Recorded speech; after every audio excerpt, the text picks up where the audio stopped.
mood appropriate, all black, everything. Feel like Bishop and Still is going to become more about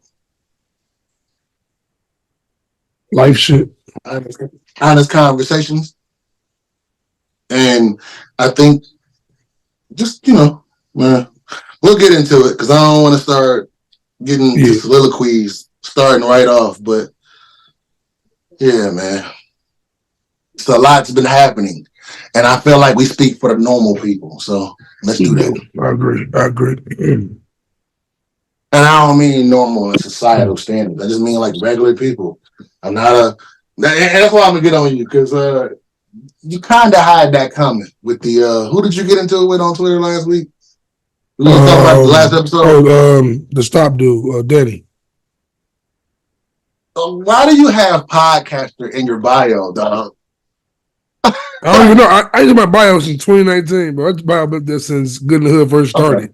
I've had you look at that bio. Right. Back when niggas was podcasters and it wasn't about no money and it wasn't like podcaster wasn't a career choice. Mm-hmm. Yeah, basically. Back when pandemic started, I had that in my bio once upon a time when podcasting was eccentric. Right. So I was doing podcasts like when Tumblr was around. So I was doing Tumblr. See, how many niggas you know what Tumblr is? Not many. Not many. Right. I've been in that nigga for a minute. See what I'm saying? I have too. This is where me and you relate. This is where our nerd. We're so opposite in so many ways, but this is where our nerd connects. Because I'm internet before internet. Right. You know what I mean? Yeah. Because it's like prime example, right? I was going to Pulaski Middle School before it was a middle school. It's the same block on Dresden. This middle school is the block, that Eminem album cover with the Marshall Mathers house on it? Yeah. My middle school was on that street. You know what I'm saying? I think I said that last episode. I heard that before. No. First time I heard that. Yeah, the house that burned down, the Marshall Mathers LP cover. My middle school is the next block. That's crazy. I grew up on 8 Mile, literally. Like, I don't people say 8 Mile. People think 8 Mile. I grew up on the street 8 Mile. Whether it was 8 Mile in Gratiot, 8 Mile in... I grew up on 7 Mile a little bit, too. 7 Mile in Klinger.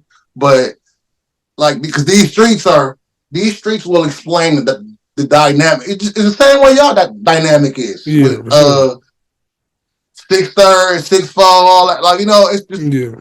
These streets are infamous in hip hop because of the stories told behind them. But in the 90s, I hate telling people that out of the state, especially white people, because it's like, oh, you're from 8 Mile. And it's like, nah, it's not, I don't even say Chicago anymore. I just said it. I don't think that should be annoying. Are you from the rack? Yeah. No, I'm not from no damn rack. Yeah. the rack. The fuck is a... No, I'm sure y'all don't call it the rack. Yeah, that shit crazy, bro. It's really crazy. It's crazy to me as Chicago rap fan because I grew up when Chicago hip hop was so different than what it became popular for the most. I remember when drill first started catching on. I'm like, and this like when I messed with Chance a little bit back then. I'm cool with Chance music. Man, why are we bigging up this nigga out here on house arrest in an apartment trapping? I was saying Chief Keef, shout out to Chief Keef, a legend. When Chance is out here, the parallels are so crazy. But before Chance became over corny, like when Chance first popped out, before he became Mr.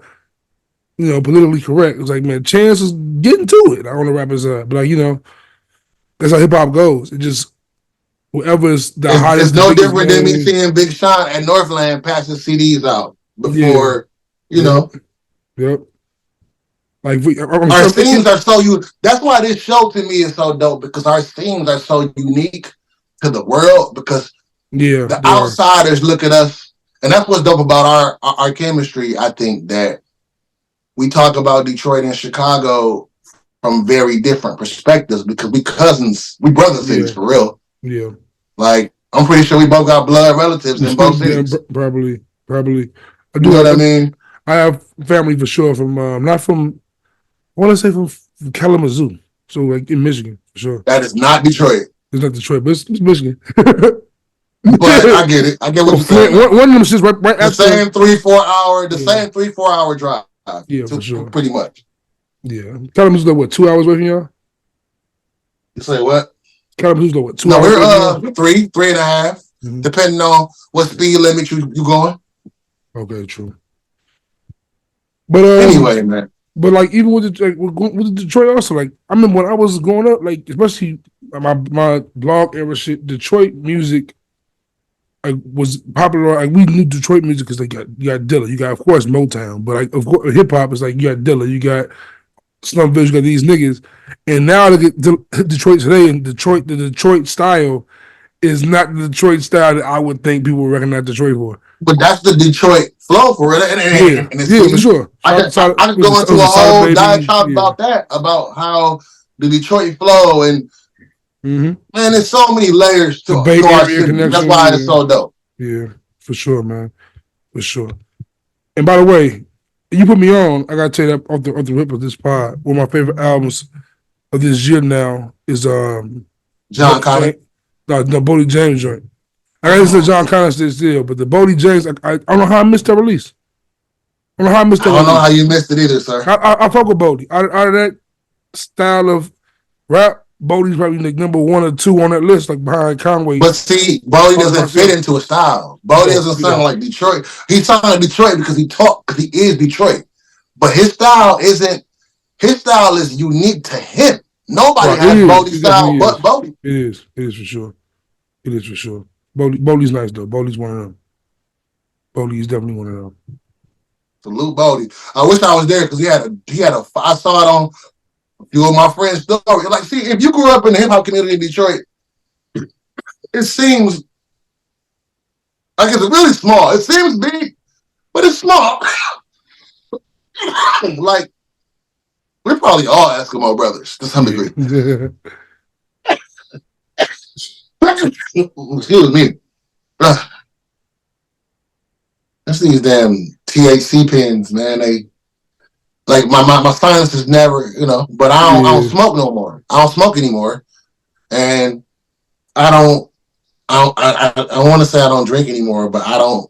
That's what they quit doing is quit drinking, man. I've been drinking too. It's like, see, I don't do that. See, like even like on the podcast, on the last episode, we had fun. To me, that's my favorite episode because we're just talking. We just being niggas. We just being dudes, bro. Real shit. Just being dudes talking about dude shit. After, for me at that point, that was a 14-hour shift I just did before I got on there.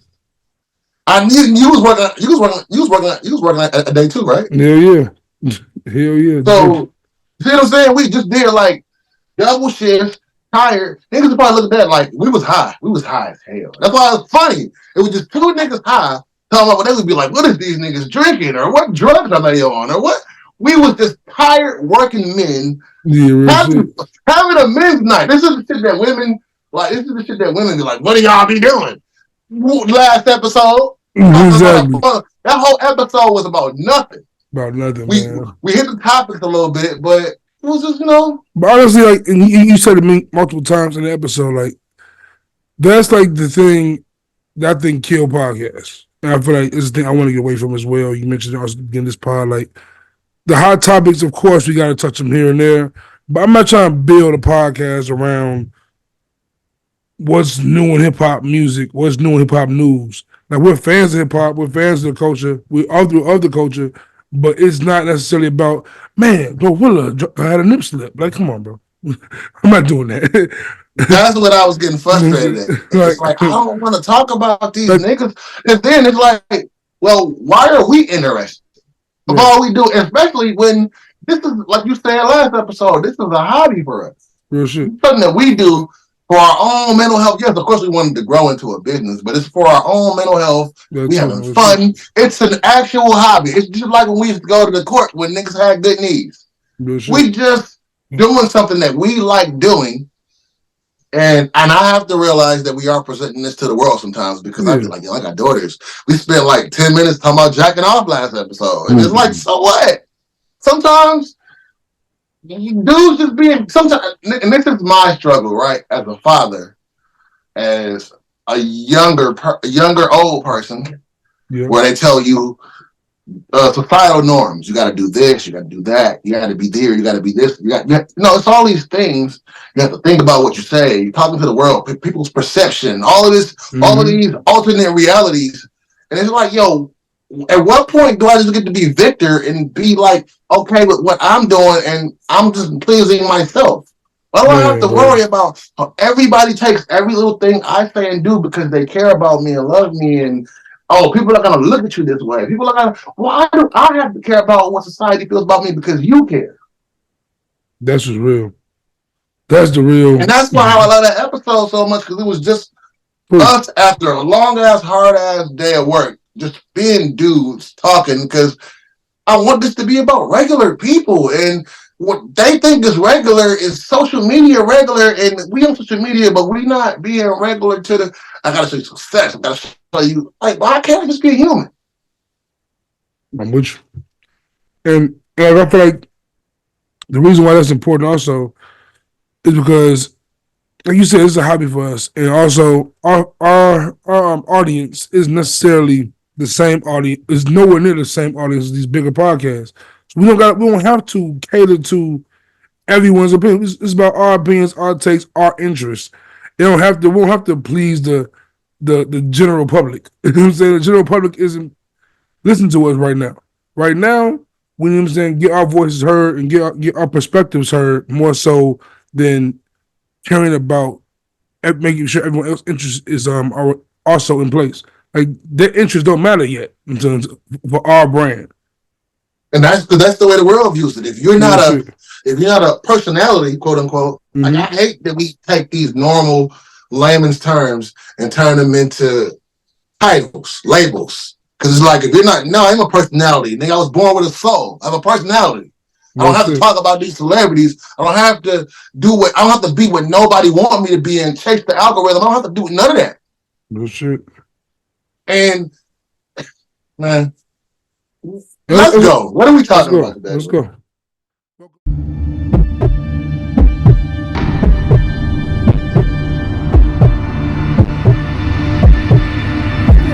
Speaking of juice, shit, I'm Bishop and this still, I'll leave a nigga this still.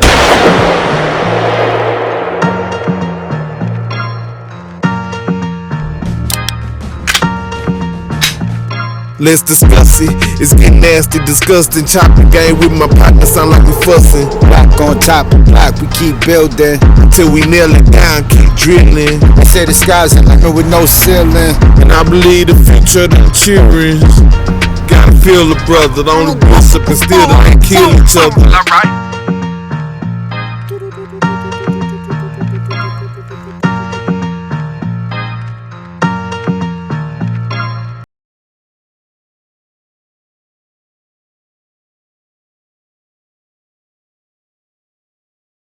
Welcome back. It's Bishop and Still, Uncle Vic and Juice. What's the word, Vic? What's going on, sir? Back at it again, man. You said we giving him 2 this week, man. Here's episode 2 of the week, man. After that long hiatus we took in between.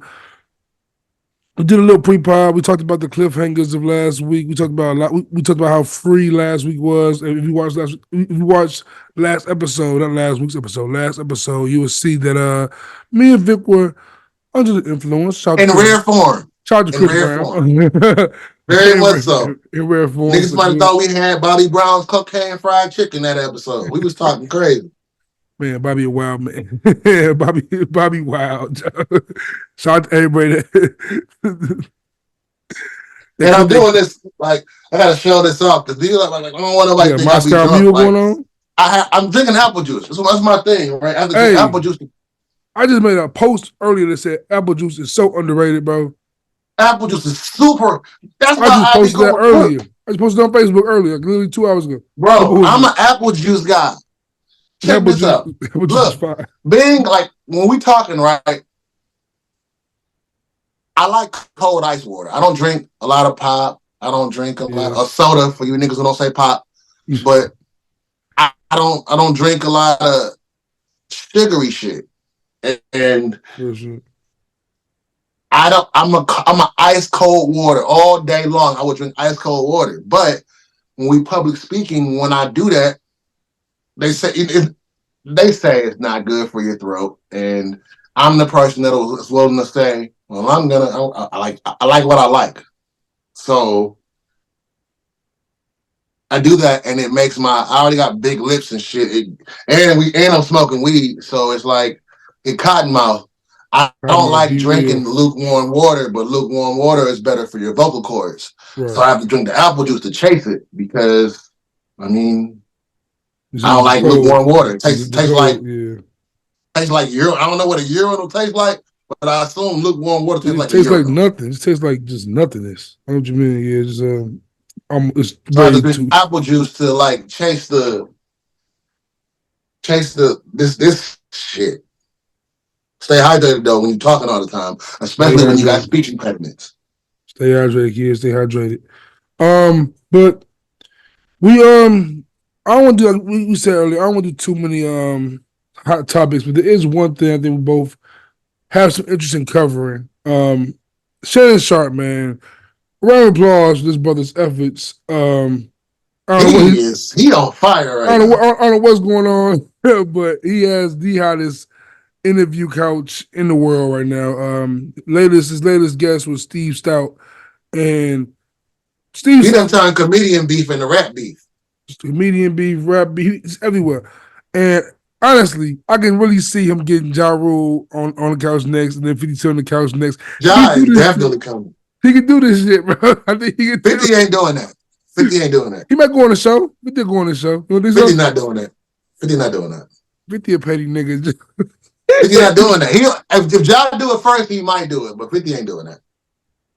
50 is his own network. The only thing you ever see him do is Drink Champs. And Breakfast Club. He'll do that maybe in years though. And he do that once every 7-8 years. Yeah. 50 getting too much money out of it. 50 getting a lot of money out here, bro. 50 want to be what he is. That's why 50 is the nigga I honestly respect the most in the businessman mogul space, because it's like, yeah, I don't need nothing, and he made the right. He really had a hustler's mentality. He made the right moves early. I'm a hustler, baby. I'm a hustler, baby. And he don't have to. He's not bounded by, to be honest, white corporate America. He's not bounded by that. He can do what he want to do. Everybody in his position can't do that at all. That's 100% facts. And we're gonna get into this topic with some of the things Steve Stoute discussed. And I'm letting you guys know, all returning listeners, that there's a high chance that me and Vic are gonna have the same argument we had before with the BG and Lil Wayne thing. But I'm gonna explain myself better this time around. If we go that route. I didn't really get to get my shit off in that too. We have to start slowing our count. We be so heated. We just be talking we be at it. We be talking like ain't nobody here. And we have to further this conversation to the point where we talking and it's flowing in a way where people are like, okay, I can see his point. Because I don't even think we close topics out well. We don't even close because we just argue and go to the next thing. In the future era of this podcast, hopefully we have a moderator. the future adaptations. We'll talk about that off camera. I just did that. We need a moderator, preferably a woman. Preferably. Pinky. Where you at? Now Pinky got to get that shit on too. She can't be the moderator. She got to. But that's what a good moderator does. Like they do get that shit on. True. But let's start with the 50 and Ja part. The 50 and Ja beef is probably, for me, outside of Biggie and Pac, the most complex beef in hip hop to me.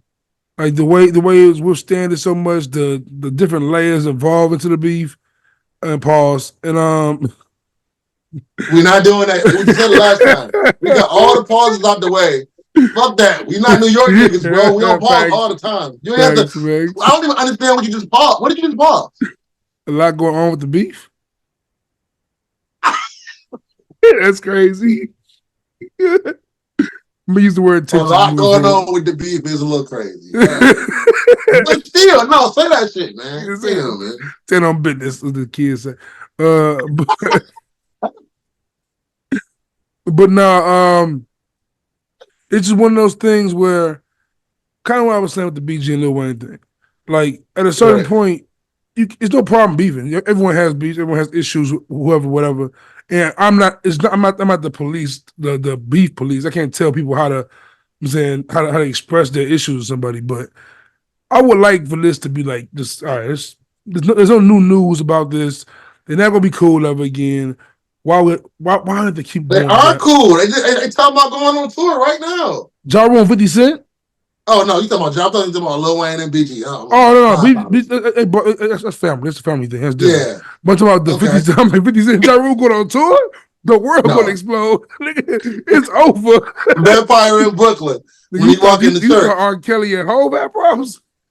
Watch this. No, that's not what I'm saying. I misconstrued that. Oh, word, yeah, but I don't think there's nothing else we can learn. Like I'm kind of went to a point. I wish we just kind of get past it as far as fans go. They're gonna be whatever. But like it's tarnished Ja Rule's. You think fans still care about that for real? I do. I think people really go out their way to say people still think Ja Rule was whack because of that beef. Ja Rule got hits. I don't believe that's a narrative anymore. I'm just saying, but that Milwaukee Bucks thing when the 50. Bro, that was 3 years ago. We talking about 2020. Yeah. All this, Ja Rule finna put an album out. Ja Rule's on the way back. I hope not. I want to do so because my nigga, here you go with this snobby shit. Like, I ain't want an Usher album. Usher's still very relevant. I just think at a certain point, like even with old school R&B acts from our parent generation, when they got to a certain point, you didn't want new music from them. You just want them. But Kanye could drop every month, and you okay with that? Who? No, I want. Kanye. If Kanye will drop ever again, I'm okay with it. I'm just saying, if I'm gonna listen to it, I'm a fan of his. But for like a person like Ja Rule, a person like even a Ludacris, I would love to go to their concerts to this day. I would go to a Ludacris or Ja Rule concert to this day. I'm not interested in the new styles. No, I'm not. My nigga, do you realize this is part of the problem and why? This is what, bro. Perform your classics. Hold on. This is why. Screw me. I try not to get generational on this show so much because I don't give a fuck if it happens, but I don't want to keep falling to the old young nigga hater thing. But this is that's what I'm trying to say. Let's use the analogy of our parents. Our parents are the same age. Don't step on the point don't step on the point. For sure. I feel like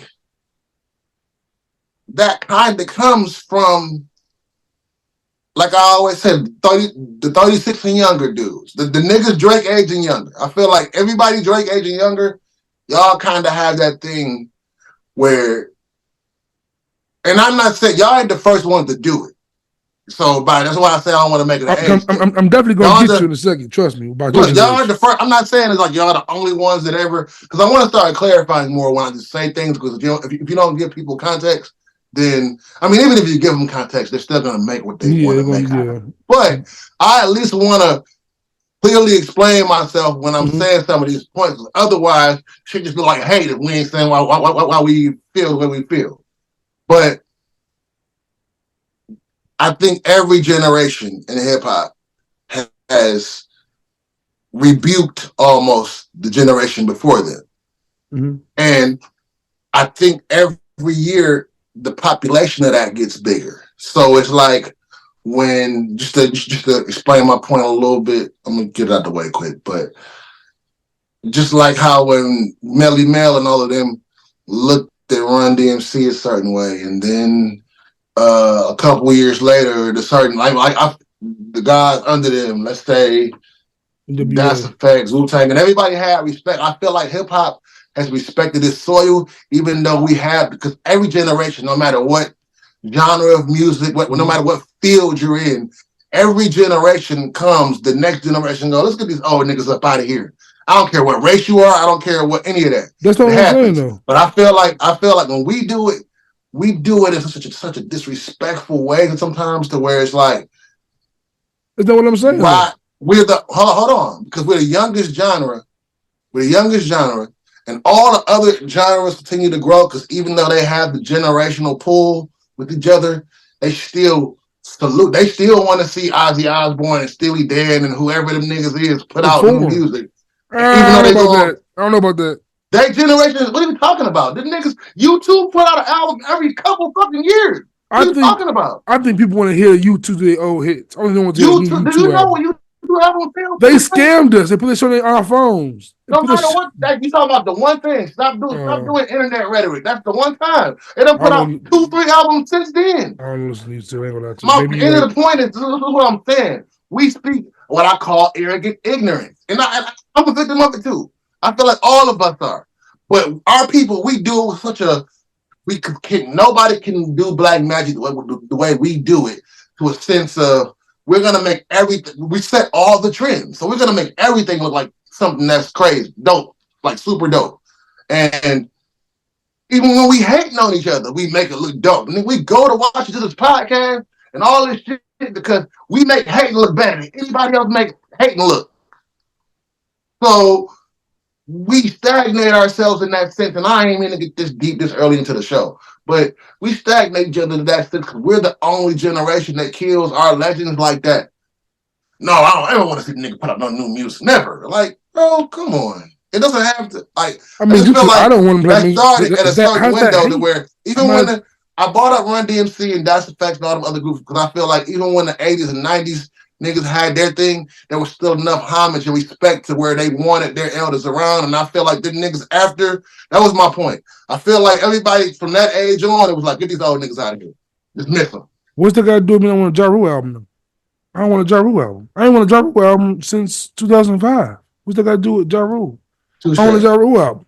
Touché, but I'm not even a Ja Rule fan, bro. But I want to see it happen because I've never been a Ja Rule fan. Before Fit, so you want to see it happen just so Ja Rule can eat. I get that. But I'm talking about for me as a music listener, I want to see I it want to happen hear Ja Rule because rap in 2024. I want to see him submit the legacy because if the last album is the last thing we got, that Pain is Love 2 is ass. So it's like, I believe Ja Rule could put out an album today that it might not be to his zenith and where Ja Rule was as an artist. In a perfect world. As far as collectively with what it sells and how it's marketed and all that shit. But if Ja Rule could put out a song, like I said, I don't like Ja Rule.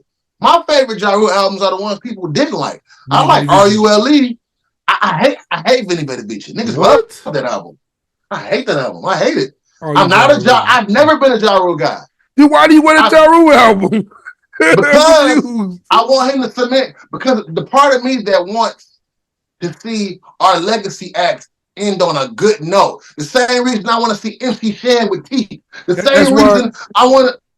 That's why my opinion. That's why I don't have to be a fan of Ja Rule. No, to want to see our legends the way they're supposed to. To your point, what I'm trying to say is, I agree with you. I want to see the Ja Rule's legacy build. In my opinion, I feel like the best way for him to do that is not by dropping a new album. It's by going on. Have you heard let me finish, Vic. Let me finish a sentence, Vic. Let me finish a sentence, Vic.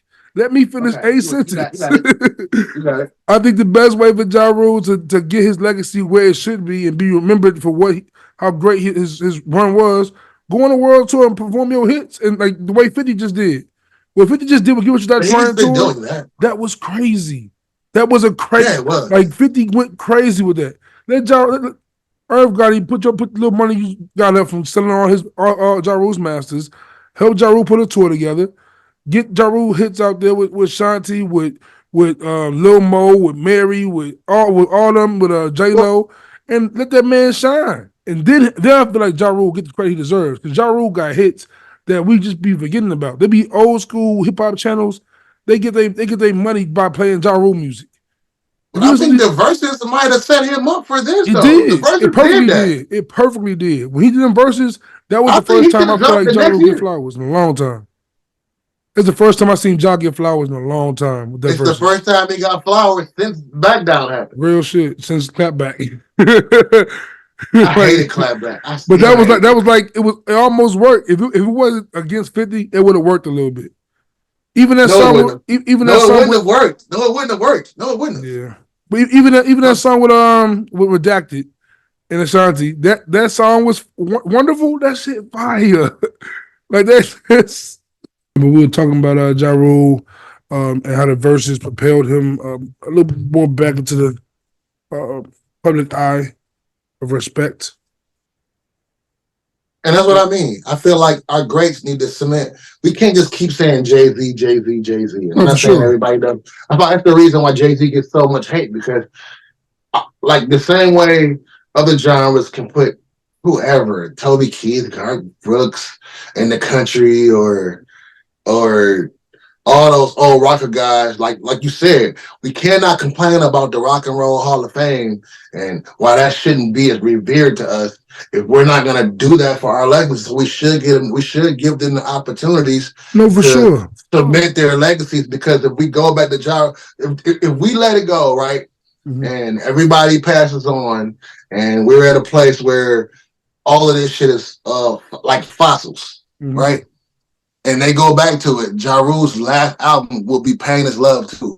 Why not give him a shot at redemption to fix that? Because that Pain Is Love 2 album is like, come on. No, I'm not saying nothing wrong with making more albums if he chooses to. No problem at all. I'm just saying that I'm not looking for that in 2024. That's what I'm looking for. He drops it. We always talking about what niggas looking for. I mean, I'm just going by my own taste. That's all I'm going to go by. I can't tell you what anybody else is looking for. I know if I hear Ja Rule dropping an album, I'm not gonna be running into that album and listen to it. You don't look for a lot though. You saw. I'm not. I'm just telling you my perspective. That's what I'm talking about. I mean, but according to your whole ideology, you've never really looked for a lot. I haven't. I'm just telling you my point. I'm just talking about me. That's why you was time, nigga. Huh? Why I need to listen? It's not my job. It's not my job. You're not open to like shit outside of what you don't like or what you're not comfortable with. What makes you want to hear a Ja Rule album in 2024? What do you expect to hear? I would expect to I want to hear how all my artists age. That's the good part. And for me to be a person who grew up in hip hop, that's 9 years older than me. This is so hypocritical. This is kind of hypocritical, but I ain't gonna lie to you. It's kind of hypocritical. Because that's why you sound like me waiting for a Kanye album. I'm hoping I get the old Kanye. I'm not mad at that. Look, you can. My Kanye shit is the same thing. You hate me. My Kanye shit is the Kanye thing is personal for me. How you get mad? I ain't saying that you can't look for it. I'm saying, why don't you keep it real and say this shit is what it is? That's what I say every time. All I ever said was stop caping for the nigga, bro. You be caping for Ja Rule. I don't care if you go listen to the shit. You caping for Ja Rule. Let's do it all you want. Just stop caping for the nigga when you know this shit is. You caping for Ja Rule right now, though. What about Pain Is Love 2 makes you want another Ja Rule album? That it was ass, and I don't want him to put out another. I don't want his very last album to be ass. That's how I feel about Kanye. I'm hoping he go. Hoping votes the last album of Kanye because it's so ass. I don't want this to be the Kanye's last. So we saying the same. We are saying. That's my point. Feeling that way about Kanye. I just don't. My only problem, my nigga, it ain't never you like. You be calling me a stan. You be saying I'm on this dick. Because the problem I'm calling you a stan is where you won't be real about it. I'm real about it. I'm a Kanye fan. The music ain't been good, but I'm a fan of his. I'm hoping he makes good music soon. So how could you not understand why I didn't like the album? I didn't have a problem with that saying I like the album. I had no problem with that at all. You just heard that because I'm a Kanye fan. I just told you the album is bad. Only thing I wanted to get you to say was that Gibbs verse was fire. That's the only thing I wanted you to say for real. I never said it wasn't. I just said he could do better. That shit was Gibbs verse fire was for a Kanye joint. My nigga, you're not gonna go to that Gibbs. You're not. That's not one of your go-to Gibbs verses. No, I go to. But it's not. So what are we talking about? Because that it's never gonna. Because listen, it's too new. It's like never gonna be a go-to Gibbs verse for you, Juice. For sure, but it's like when. Nigga, I'm gonna tell you what it's like. It's like you say you a diehard Scarface fan in the year 2000. I am a diehard Scarface fan. I'm saying, say you a diehard Scarface fan, right? The year 2000. I don't have to say it because I am. So for sure. Shout to Brad Jordan. I just listened to 2 Scarface albums this week. The year 2000, right? Now Jay-Z is the biggest rapper in the world this time. But when you put on Dynasty and you got to this can't be life and you heard that Face verse, you was fucking proud. It wasn't Scarface's best verse. See, it wasn't his best verse. But you happy Joe, one of your favorite rappers, showed out on that big of a stage. It's that kind of thing. No, because see, that's what you don't get. You Napster baby. That's what you don't get. I'll be LimeWire, baby. That was normal to me. Crosswire, Bear Share, all of it. That was see, no, I'm not like, oh, Scarface did it again. That was normal in my era, nigga. My That point is was not normal. about my point is not about him being great as he always is. I'm talking about the certain times when a rapper is quote unquote underground. When they get that look on the quote unquote mainstream, it's like yes. Give That didn't see that was my Master P point last episode. Mm-hmm. I was trying to get you to understand, like when you was talking about you came around when he signed Snoop. See, Master P was the people's champ for us. And Master P was like, you see what I'm saying? That's the point I was trying to get you to understand. Now the same thing you're saying, apply that to my Master P argument from last. I wasn't downplaying about saying he wasn't a star. He wasn't a star because like, you gotta understand, I came up in an era when it was not cool to be a star. So when Snoop went to No Limit, who was the biggest star at that time? I'm asking this from ignorance. Okay, yeah. Who was the Snoop was the bigger star, nigga? Star? Okay, I didn't know. Yes. I'm just asking. Yes. That was Snoop was the thing that was like Snoop was like us waiting for LeBron to go to the draft. We wanted Snoop to go to No Limit. You know what I mean? Like we was talking about that, and you gotta understand that we don't have social media. There is no indication that that's giving on. That's like a fantasy draft on live to us. What was that like, last meal? Snoop go to No Limit. You know what was that last meal? What album was that on No Limit? Last meal? It's 3 albums. It's the Game Is to Be Sold, No Limit, Top Dog, and Last Meal. It's 3 No Limit albums. Okay, for sure. That's what I'm saying. At this point, see, I'm gonna try to not be long-winded. When Tupac, you gotta understand that when this shit was happening, I can only speak for Persian High School, 1997, 98, that whole class of 2000 Doughboys. I can speak to my hood and my friend circles when we were talking about. I can't speak for the entire country or that generation. I'm tired of being the generational speaker for the 82 babies. I don't want to do that. But I remember going to school, and this is when niggas was collecting Source magazines and buy every month, buying CDs every Tuesday. So yes, sir. I remember when Dogfather dropped Machiavelli, Tupac, or Machiavelli first, then Dogfather, and Tupac did all this shit. And we thought that, like, when Mace left, we was sad, we was hurt, but niggas didn't understand that with the kid mind, but it was like, we don't blame him because nigga might get killed. Like, we was, at that point, when Tupac and Biggie got killed, we was scared because it was so many beefs happening everywhere. Niggas always talk about the Death Row Source Awards, but they forget about the Cali Source Awards when Mac Minister, E40, and Bone Thug, and all these niggas was fighting, and half the show didn't come on that year. That's 2000, I think, or 99. Niggas, like, it's a lot of different Source Awards, and all this shit is happening. When it's happening in real time, we going to school talking about it just like you watched Monday Night Raw last night. Hey, nigga, what happened if this? These niggas, what happened? We was talking about Snoop Dogg. Like, nigga, that would be crazy if Snoop Dogg went to No Limit. And niggas was debating. That would be whack. It was before it happened, before we even knew it could be a possibility. Oh, shit.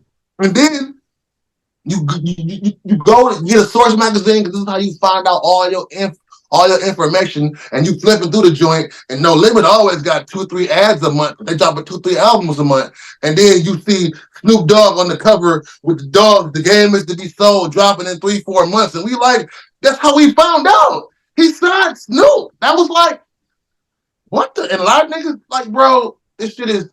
That's what I mean about talking about when we say the out you ain't outside reference. All that, it's just about last episode, Sign of the Times, living in the time. Because anybody can go back and look at it. Like you said, I'm ignorantly asking these questions. We can have our perception on it based on who we see these people as today, and not understand that it was a domino effect to this. It was a domino effect to the way these things were happening. Random question. Random question. Not debate, but it can spark debate online probably. Top 3 from the last 3 decades each. Like, if you had to pick one. No. If you had to pick 3 from each decade, last 3 decades, 90s, 1000s, 10s, who would you pick, and who you think has the stronger 3? Is it 90s easily? No, hold on. Because we have to be, now you can fudge numbers so much that there's so many different categories. I don't know exactly what category you're saying. So like, top three what? say 90s rappers. Say Top 3 90s, rappers, top 3 albums, top 3. So rappers. So say 90s you go Pac, Biggie, Snoop. I would assume. Mm-hmm. And then The 90s so loaded, man. That's 90s the 90s is loaded. The 90s is loaded. And the 90s happened in like 3 parts. Facts. Facts. You see what I'm saying? The early 90s with NWA. The 90s, when you look back at all these 90s biopics, documentaries, all that shit, the 90s feel, the 90s themes, and to be honest, when it happened, it felt like 20 years. Real shit. You go from Cube all the way to DMX. Like you go from that spectrum is crazy. No, you go from fucking NWA early 90s to Cash Money Bling Bling era early 2000s. Like late 90s. That's all. See, like that's like 4 eras in 10 years. Facts. There's a lot going on. There's a lot going on with no internet. So when you say top 3, when you say top 3 rappers, it's so many categories. Lyrical, like it's so when you say that top, it's too. Okay. Well, let's say so the biggest impact rappers. Well, biggest impact is that's easy. These are the niggas who were the most popular, who made the biggest splashes. It's like not necessarily because in the thousands you could say that Nelly was one of the more biggest sales, but I don't think you put Nelly in the. I'm not talking sales. You said impact, and popular impact is niggas. Sales.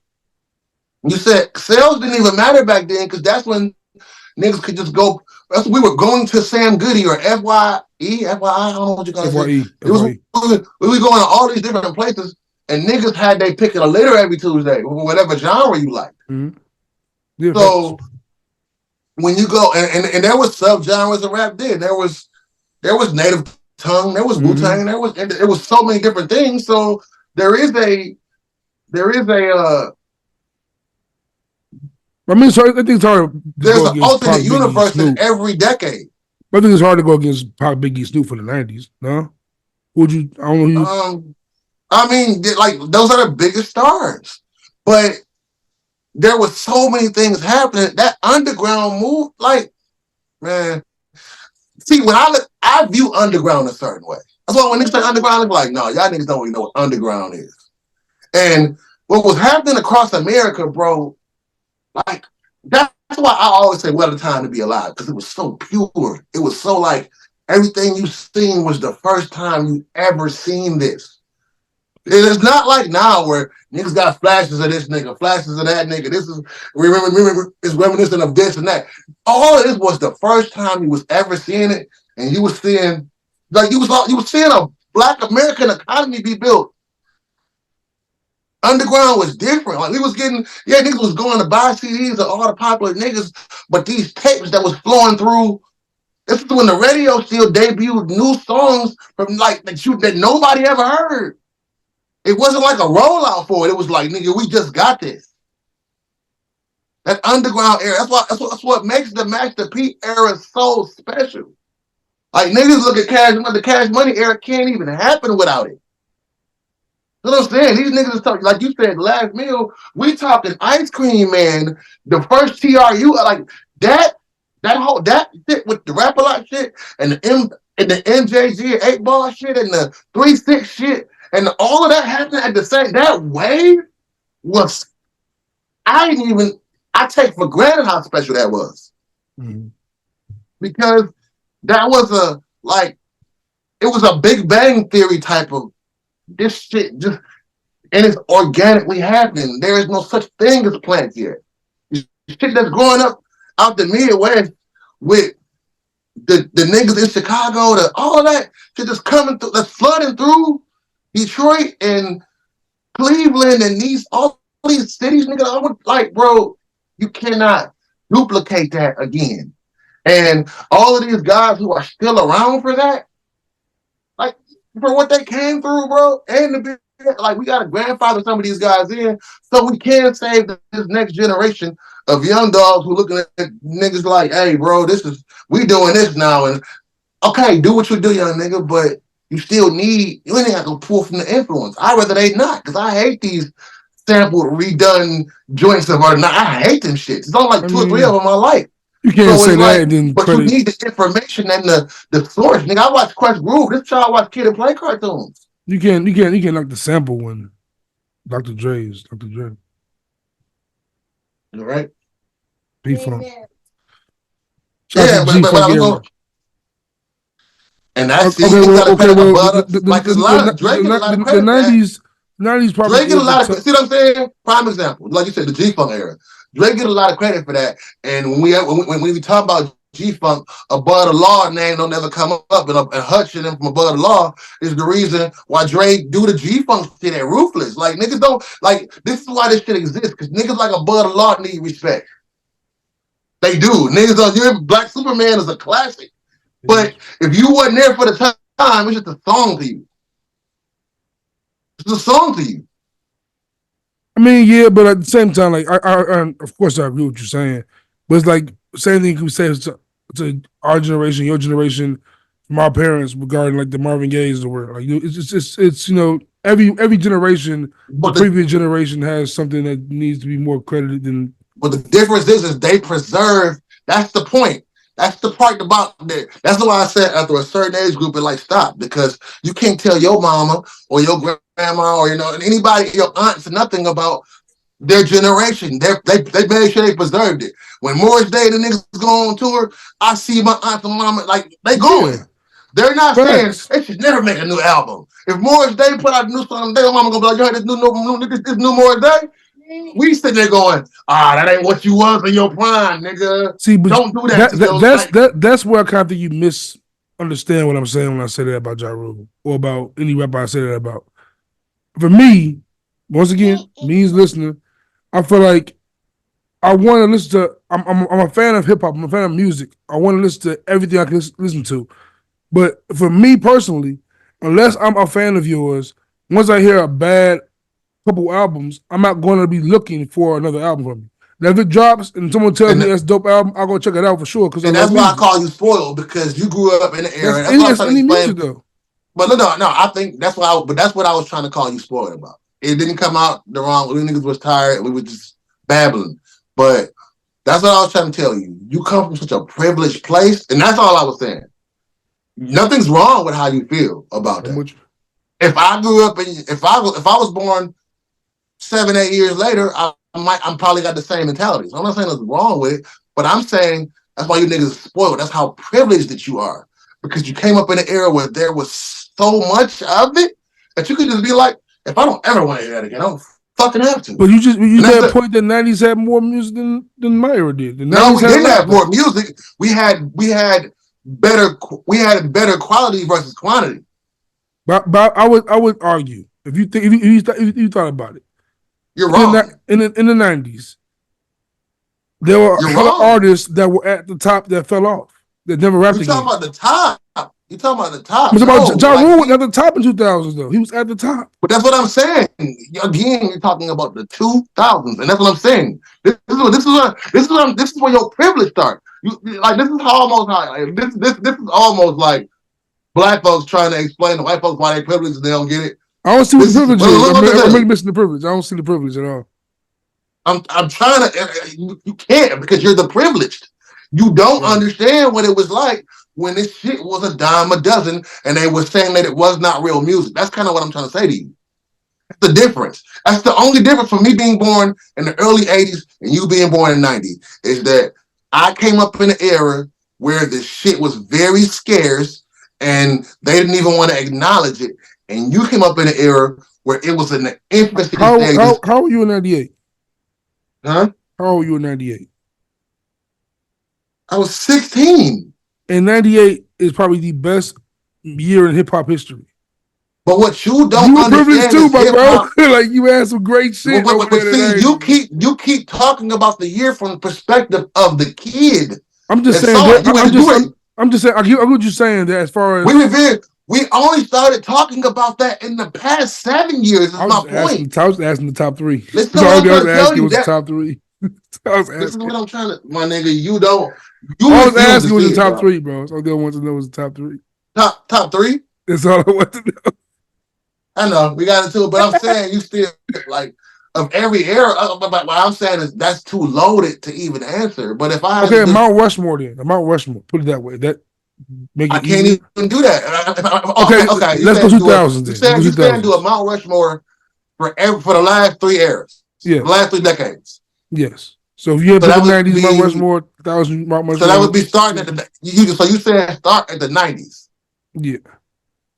See, I can't do that. That's what I'm No, telling you. I'm saying that because I'm just trying to talk about from your perspective. I have to start at I cannot ignore the 80s. My name was born in 82. That would be disrespectful of me to ignore the 80s. I can't do that. I mean, do the 80s then. I'm not telling you can't do that. I would have to start at the 80s and go up. I'm saying do a Mount Rushmore for each decade, not all of those. Okay, but I would have to. For sure, go ahead. You want me to start at the 90s? Feel free. I'm going 80s. I'm going 80s. I'm going Rushmore.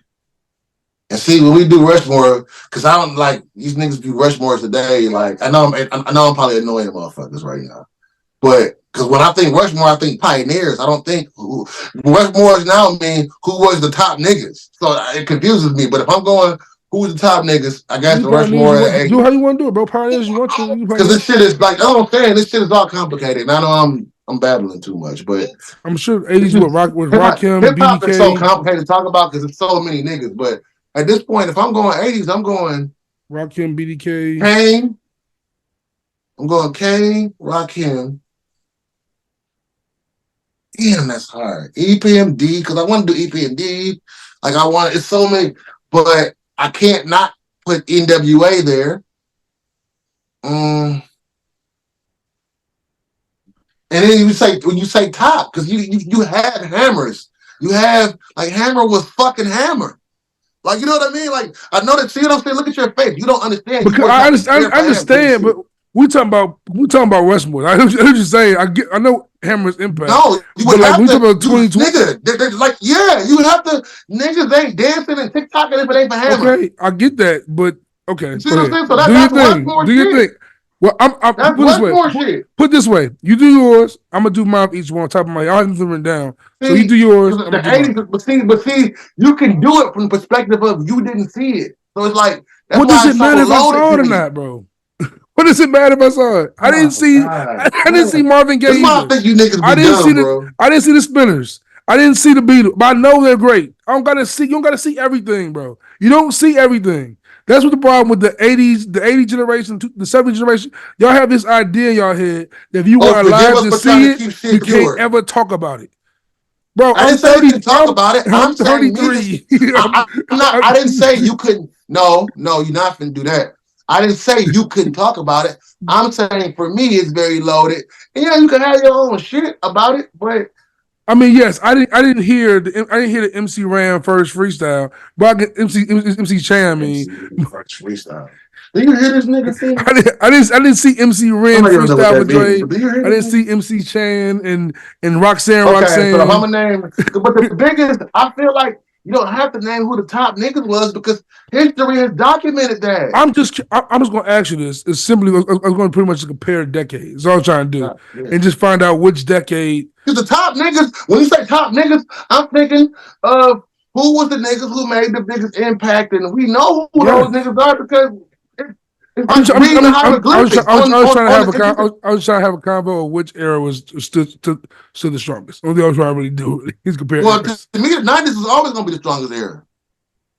See, I feel like that way. That's the real goal. Of the face value, but I think 2000s have a battle. I think 2000s can battle the 90s. That's why I brought this up. Case. 2000 got a strong case, but that's what I'm saying. 2000 fall off like the last. 2000 fall off like the last 3 years mainstream, and it goes into the computers. Because the last 3 years of for me, the last best year of 2000s for real was 07. That last and I'm 07 is UGK for life. T.I. versus TIP. One of them Wayne's mixtapes. It's graduation. It's the birth of Nipsey. It's 07 is it's almost, but see, and that's what I'm saying, right? 07 to 10, it goes because this shit got whacked. 08, everything mainstream was like, what are we doing? 05 we starting to see Game for what he is. It starts to fall into J. Cole, Drake, Cushion Orange Juice, Big Sean. That's what saved to me. even though that's there, I don't count them last 3 years to the 20 to the 2000s because I feel like that was the birth of the 2010s. To me, which to me is a very overlooked overlooked golden era. That French, Big Sean, Migos, Wale. I'm mad French is the first Kendrick name. Cole. I ain't gonna lie.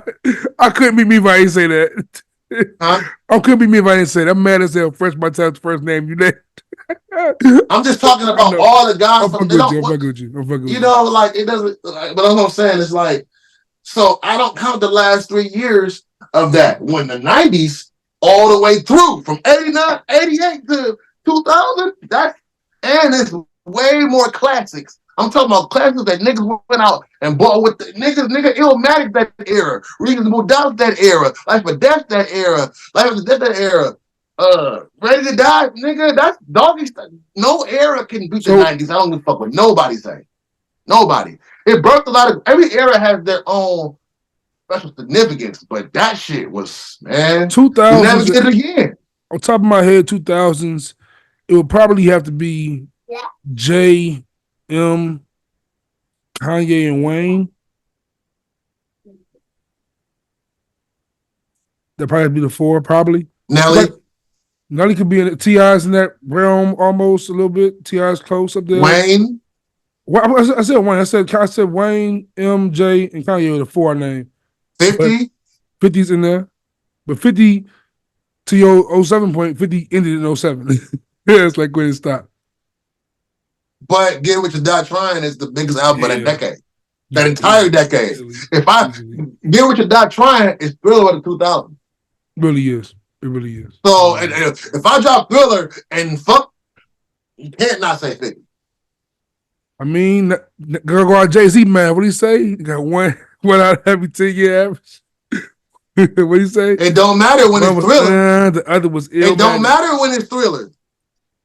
If Mike dropped Thriller and stopped at Thriller, it's still Thriller, my nigga. And side note, I just saw on Twitter, I think yesterday was the 19th anniversary of Massacre. Underrated 50 album.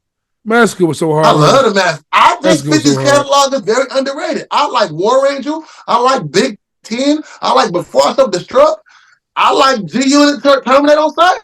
I think 50's catalog is very overlooked. I like Animal Ambition. 50 got, man, niggas sleep on 50's catalog, but 50 is so big it does not matter. He's his own entity. I just feel like 50, the only thing 50 was missing for me, honestly, was kind of shortened his run. Not run, but like, you know, his run on top, really. He could still rap today if he wanted to, I'm sure. But like it's like his versatility just never really hit. It was not a problem because it's 50. So it's 50 being 50. But at a certain point, for a mass audience, of a point like we get diamond, platinum sales, it got stagnated a little bit, I feel like. After a while, it got a little. Like, it was still refreshing to hear 50 rap. That's what I respect about him the most. Yeah. To me, he's the Damon Dash of rappers. No, that's dope. And fuck you. No, that's dope because he does it well. But I feel like when you someone like 50, when you hit so big, when you hit like out the park like that, it's tough to become stagnated like that. For instance, like Currency, right? Currency is in a perfect spot.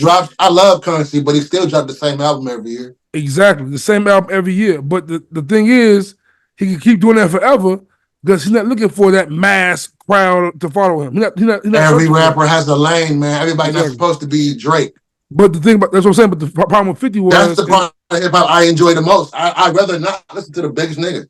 For sure, but that's the problem when you get to that space when you hit out the park. All the masses on you, and you now have this high expectation. You gotta top that Diamond album. That Diamond album just like kind of just hell over 50. See, this is the part about like, and this is where I have to go back to the generations because I don't feel like our generation cared about that type of shit. Like, and that's why when I listen to music, 50 started that. It's 50. It's 50. 50 he started that. I blame him for that shit. He started counting SoundScan, and not everybody doing that dumb shit. He literally started this is kind of my point with. And Hov a little bit too. Hov started. That's what I have to. That's the reason why I go into that whole tangent when you ask me the questions about the eras, because I could give you the numbers cliche answer. But I don't listen or interpret music that Right. way. So for me, I only hear the art. I don't give a fuck about what nobody else think a nigga impact is, or Right. how much a nigga sold, or what the number. I don't care that part. I don't. When I'm talking music, I am never talking that. But the Never. reason I I don't brought it want up, to talk about that. the reason I brought it up really is because the one thing about 2000s, that's why I brought it up really is 2000s, right? Because I was having an argument in my head because when I look at the 90s has just a flood of legends and classics in the 90s. But I feel like you can Purple point out, Tape. Oh my god. but I feel like you can point out the obvious 3 or 4 big Perfect. names from that era. Like there's obvious 3 or 4 big names, despite the fact there's a million great talents. It's still them 4 names. Those 4 But names. that's what I don't want to talk about. Like No, for sure. No. My point. My point. point with that is that I feel like it's more names that can be argued in that box for the 2000s. Like the 90s has more artists in general. I feel like that are great, but it's a little space once you get past Snoop. Basically, labels had more money to invest in them to make these niggas shiny superstars. I don't feel like if we talking about skill set, albums, catalog, talent, I don't feel like that shit match up. I don't. What's the thriller of the And 90s? all the best niggas in the 2000s are the best niggas from the 90s. What are we talking about? What's Wayne, Jay-Z, Nas, Eminem, all the best niggas who was the best niggas in the 2000s are the niggas who was coming from the 90s. What's the What are we talking about? What's the Get? Chill out, bro. I'm not mad at you. I get passionate about this shit. What's the Get Rich of the 90s? That be Doggy Style?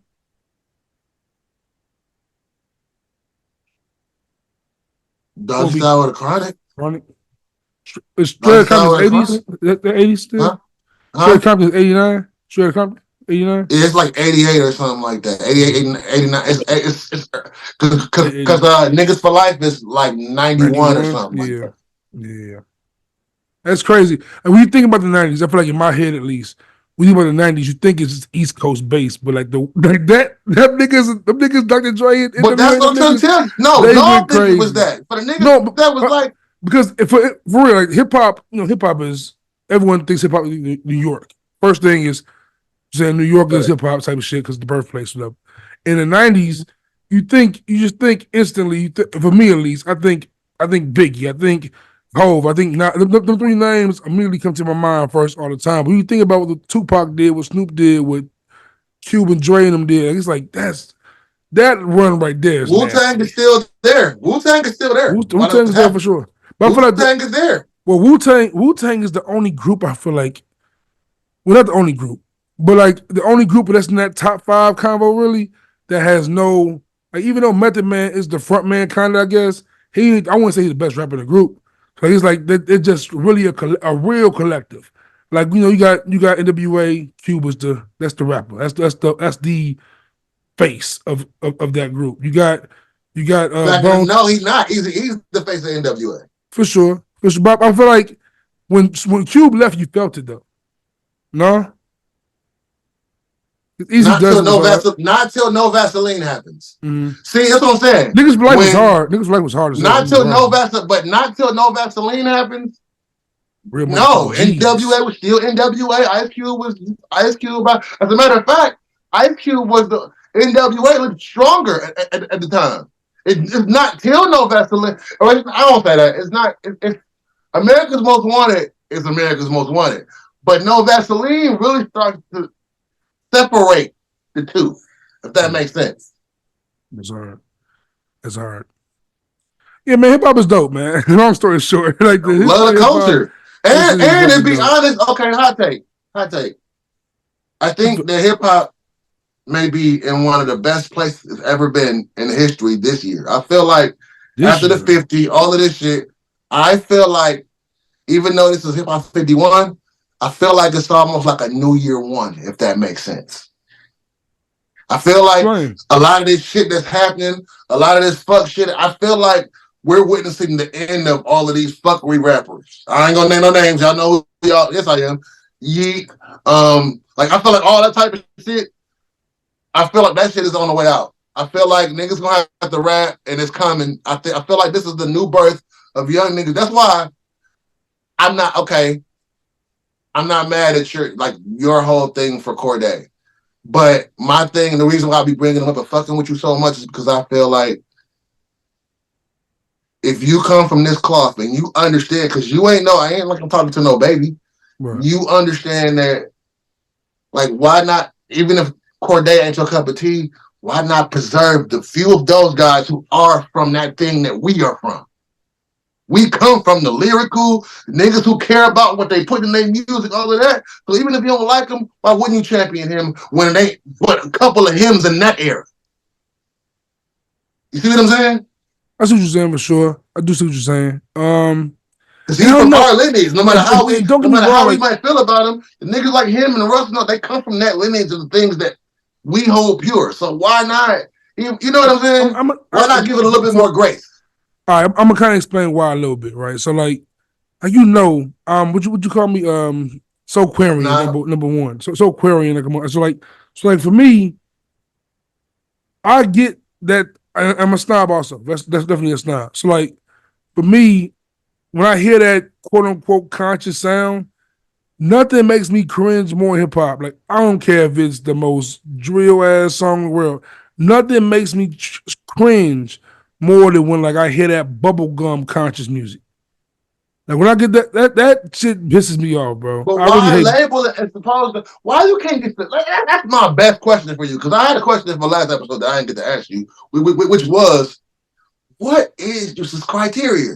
But like why can't you just enjoy music? Why does everything see, like, I feel like you the nigga. I feel like you the nigga when Ransom and Benny the Butcher and them niggas is talking about the niggas who talk about music. I feel like they talking about niggas like you. Very well could be. I mean, it's fair. Because you niggas hear music and it's just like, yeah, you only enjoy it after you dissect it like a frog on a biology table, and then talk about and use words like cohesiveness, sequencing, rollout. Like, it's just, do you enjoy the shit or not? I don't really use either one of those words. And if I don't enjoy it, if I don't enjoy it, I don't enjoy. I'm not saying that you use the words, but you know what I mean. My only question response would be, where is this energy when I talk about the rappers I like? Like, why is it only matter about the rappers I don't like? If I don't like you, I don't like you. Why do I gotta like somebody? No, I'm not saying that. It's not about the rappers per se. It's about the it's about the mindset, sir. If I like Conway, but I don't like Westside. If I like Conway, I don't like. See, you still arguing the small picture point. I'm trying to show you the large picture. Lux voice, like you keep arguing the small part of it. It's not about the rappers per se. It's about preserving the culture that you enjoy the most. I just said before we said any of this, I'm not saying you have to like Corday. No. So we're not talking about the rappers you do or don't like. That part of it don't even matter. Okay. I'm talking about the sense of, like, niggas is calling you ain't young no more. Niggas calling you Unc. Niggas is calling you Unc. So if you come from a place where you seeing it be this, that, why not be the difference? And I don't like a lot of that shit neither. I don't like a lot of it neither. You just deceived. When I do come from a certain lineage, I ain't the biggest Corday fan, but I realize that he comes from, there's not a lot of niggas his age talking about, I want to represent like Nas represented. So whether I like it or not, why would I not champion that, whether I like it or not? I mean, because I don't think you think it's bad. I'm hoping he fails. Go ahead and do your thing. Here's the difference, right? Here's the difference. If you thought it was bad, it would be one thing. You don't think it's bad, you just don't like it. No, I think it's bad. My nigga, you don't think Corday rap bad? I think Corday is a very. I'm not joking at all. But some of the shit you listen to. Give me an example. I'm waiting for the example. Who I listen to this worth? I wish I had Yogi come on for this episode, because Yogi is a Corday fan, and I don't get it. I don't be getting it. I don't be hearing it. Like it sound bland. I can't help that I don't like an artist, bro. I don't tell you. I mean, I get it. You're entitled to feel how you feel. Like literally, I'm not saying you don't like. I forgot what the album was called. I forgot what the album was called, but it's like He had Anderson .Paak on there. I want to say he had Cole on there. If he had That's the Cole, second album. I think the first album was way better. For sure. The first album, I like the first album. I like the first album. I did like the first album. The first album's fire. The second album, whatever. I like the first album. I did like his first album. But I can't say. So I like one album. That's kind of the point. You like the first album. Just like the person forever now? That's what I don't get. Like I told you last episode, Lupe Fiasco was my favorite rapper throughout most of high school. Once Lupe Fiasco hit me with the lasers, I was off Lupe for like 10 years. For like all right, look, we spending too much. How much time we talking about? Food and Liquor 2? Oh my God, I couldn't wait to get up there. That album was horrible. I couldn't stand it. That Tetsuo on Youth came, I was like, yes. Get back here, you like knocking stuff over. Chill out. But going back to kind of how all this chaos started, the Steve Stout interview with Shannon Sharpe, he also touched on another. You got from Steve Stout to Lupe Fiasco. We were talking about Ja Rule and 50, and I asked you about about the tears. And he also went to another rap beef that just aged in history. And you actually hit me up about it. We got to talk about this, and I'm 100% agreeing with you about it. And he talked about Dame Dash. He pretty much said that the main reason why Dame Dash and the Rockefeller split happened was because of Dame Dash antics.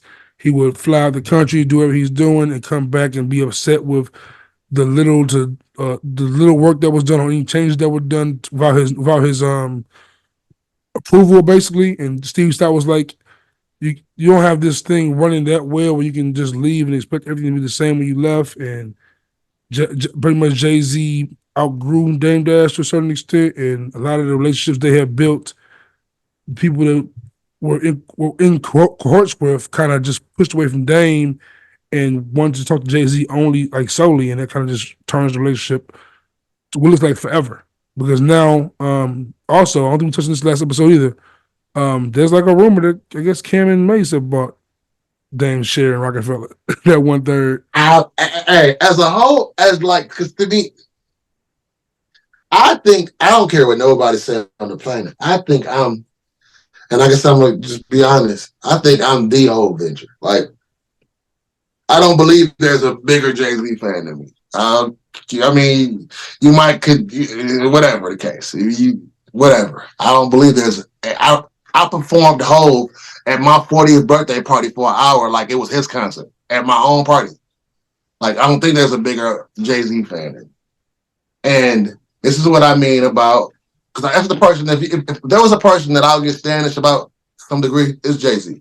But understandably, I'm still not the person to where I can be absolved of looking like being the human, the man, the person that thinks for myself and call both sides out. I don't really feel like, I understand growing apart, but I also feel like me and you was talking maybe a week ago, and I might have sent you a Dame clip or something. Mm-hmm. Or you might have sent me one. We was going back and forth, and you was like, he petty, or I might have responded to you saying Dame was petty. And I'm like, Jay-Z is too. The Rockefeller breakup, to be honest, that shit played on my psyche mentally. Like, because in my mind, you couldn't have told 17-year-old me that me and my team wasn't going to be Rockefeller. Whether that was a company, I'm talking about music. Music was the goal, but I'm talking about anything. We was going to be successful. So when, especially with that Cam, because I love Cam. I go back with Cam, the Confessions of Fire. I'm not a Dipset Cam nigga. I started with Cam. I grew up in that area. Yeah. So being with SDE, so when they got Cam and Dipset, I was happy. And like I said, that's the Source XXL era where you don't know stuff that's going on unless you in New York until it starts happening. And by the time you get it, it's already happened. So I think that actually played into my psyche a lot in life with like kind of stagnating myself because I would wait on my mans and shit like, well, we gotta stay together. I was keeping my team together. I believe I'm the glue that kept my friend circle together for almost 30 years because I was like, we ain't gonna never be like that. But as men, you do grow apart. And I can understand how Dame I respect Dame's ideology on business. Let's do this shit because I feel like we need more Dame. Like, there is no reason why Tyler Perry owns his own shit, and Tyler Perry's still the only nigga in his writing room. When you could actually put a lot of young black writers on. So I respect what he's accomplished.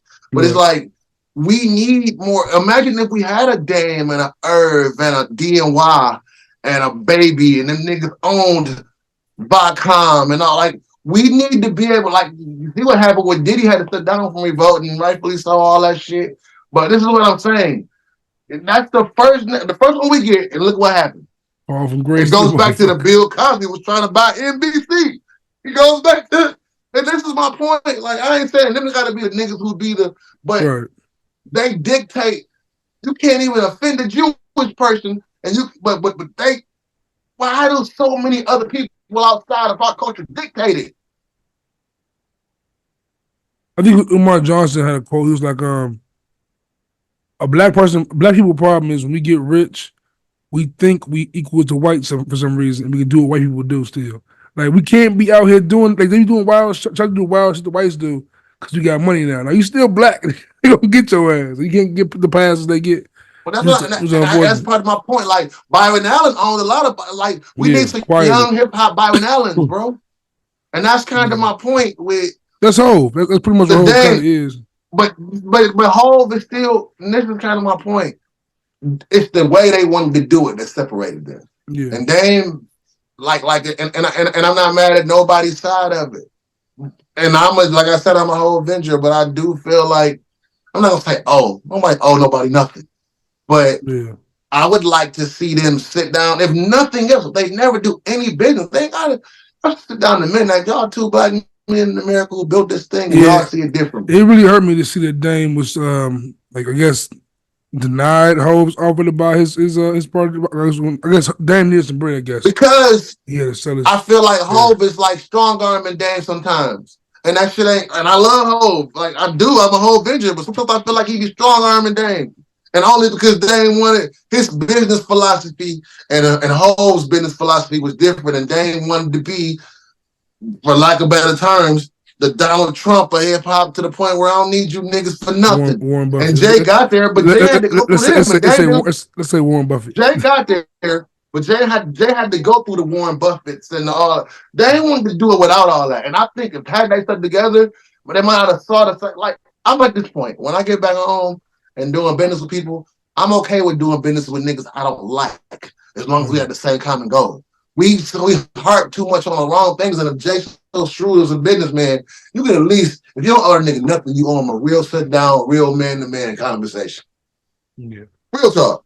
It's definitely unfortunate to see, because, like, it's, when you look at the moguls of hip hop, man. When I was growing up, it was Master P. It was Russell Simmons. It was Hov. It was Diddy, and, like, it's to see that so many of them now. Birdman. Like, you know what I'm saying, Birdman, Irv. And we don't have a lot of them. We got Punch, we got QC, we don't. But it feel like everybody, as close as we are with social media, we couldn't be more further apart. Yeah, man, it's crazy. And really speaking of collectives, you ever heard of a Room Full of Mirrors? A Room Full of Mirrors? I don't think so. It's TDE's. I don't want to call them a group. It's TDE's collective. It's and I fuck with them heavy. I have been for a minute. Well, you know what Daylight is, right? Yeah, of course. He's in it. Okay. Daylight, Ichi Bondan, a couple. And it's a collective, and they don't all rap. There's some singers, there's some rappers, there's some artists, like real painters, producers, on our future side, video directors, like some our future shit. Yeah, and matter of fact, they put an EP out like 2-3 years ago, and it was a visual EP. The whole EP. That's the like, one thing I wish Kendrick would have did, man. I don't know why. Maybe it's still in his plan, but I wish Kendrick would have stayed with TDE. I'm not sure what that was. Yeah. They put out a visual EP where they did a whole Reservoir Dog. They fired, but they gearing up. I see a YouTube page. A YouTube page is dropping a lot of like little one-offs joints. So I think they could do something else. But if you ain't never heard, if anybody has never heard of A Room Full of Mirrors, or it's called A Room, it's one word. Look them up. Room Full of Mirrors. I'm gonna check that out. TDE fire. Deadlight's lethal, so I'm definitely gonna check that shit out. Deadlight's one of them. And they get big fire. They get big Tay-Rock. They whole visual EP. They got a whole. Go find a visual EP first. We need to get NASA back on here too. We need to get NASA and Yogi back on here. I was talking to NASA. We got WrestleMania is coming, so we need that man. But Yeah, it'd be dope. I don't even. I was trying to put topics together, but No, school, but they ran so long. it's cool, but staying with collectives. I got to do it one more topic and staying with that a little bit. Collective wise, shout out to Cole, man. Cole was having a phenomenal year. Phenomenal few years. That 9-minute thing he just put out. Oh my god, phenomenal. But Dreamville just dropped the lineup for Dreamville Fest, which is always a big showing every year. It's happening April 6th and April 7th in Fayetteville, North Carolina. On Saturday, April 6th, the headliners are SZA and Chris Brown. You got JID, Yachty, Schoolboy Q, Sexy Red, Jeremiah, Earth Gang, your boy Tizo Touchdown, Luke, Domani, T.I. son. That Sunday. I fuck with Domani. Domani, another nigga who nice consistently puts out great albums that we don't talk about enough. He nice on the low. And Sunday is J. Cole, Nicki Minaj headlining with Jeezy, Monica, Ray Shrimmer, Key Glock, Boss, Money Long, Cos, Omen. Yeah, it's a nice little lineup he got going. That lineup is amazing. It's tough. It's a tough lineup, bro. And Money Long did the dopest freestyle at Sway, rapping over 21 questions. I saw that. It was so fire. Yeah. Money Long. I like her since I've seen her at the BET Awards like 2 summers ago. I think it was she sung something. My daughters, that's the good thing about having kids, man. Kids kind of keep you a little young. That song was that Twin, Where Have You Been? That shit. That's that shit. It's tough, man. But also kind of going back to what you said about preserving artists, man. It's like I was talking to a female homie of mine, bro. It is kind of crazy. And to your point, preserving hip hop is important because when I look at for instance, our parents' generation, like I was talking about earlier, if I'm not sure what it was from the 70s to the 80s to the 90s to 2000s, but R&B, it just I don't know what can do it to make R&B mainstream again. Niggas gotta start singing. Niggas gotta start singing like they love some pussy. That's what they gotta start singing like they'll kill themselves for it again. Even though they don't mean it, because the R&B singers is way more. Them niggas was Jodeci and them was toxic. But when they was, baby, I'm begging. They wasn't really begging. We know what they was doing. But might as well do it. They gotta start cherishing that again. That boy said, let's get married, we might as well do it. Shout out to Jagged Edge, man. Yeah. You know how I feel about them. But shout out to them though. My nigga Wingo. But when I look at it's mostly the male R&B, I feel like female R&B is still very much so thriving with the big names at least. Male R&B just became SZA, I love you, SZA. Love you, and SZA. your BBL. I love you, SZA. SZA, I don't like BBL, but I love your SZA. Coco Jones, I love you. I love oil. Shout out to the female R&B singers. They going crazy. But the dude R&B singers is trying to be rappers, bro. And it's what happened? They ain't trying to be. They rappers. Like Brent Faiyaz. They more gangster. The rappers is the song ones. Them niggas is gangster. Man, shout out to Chris They Brown, got it. They all Icon descendants.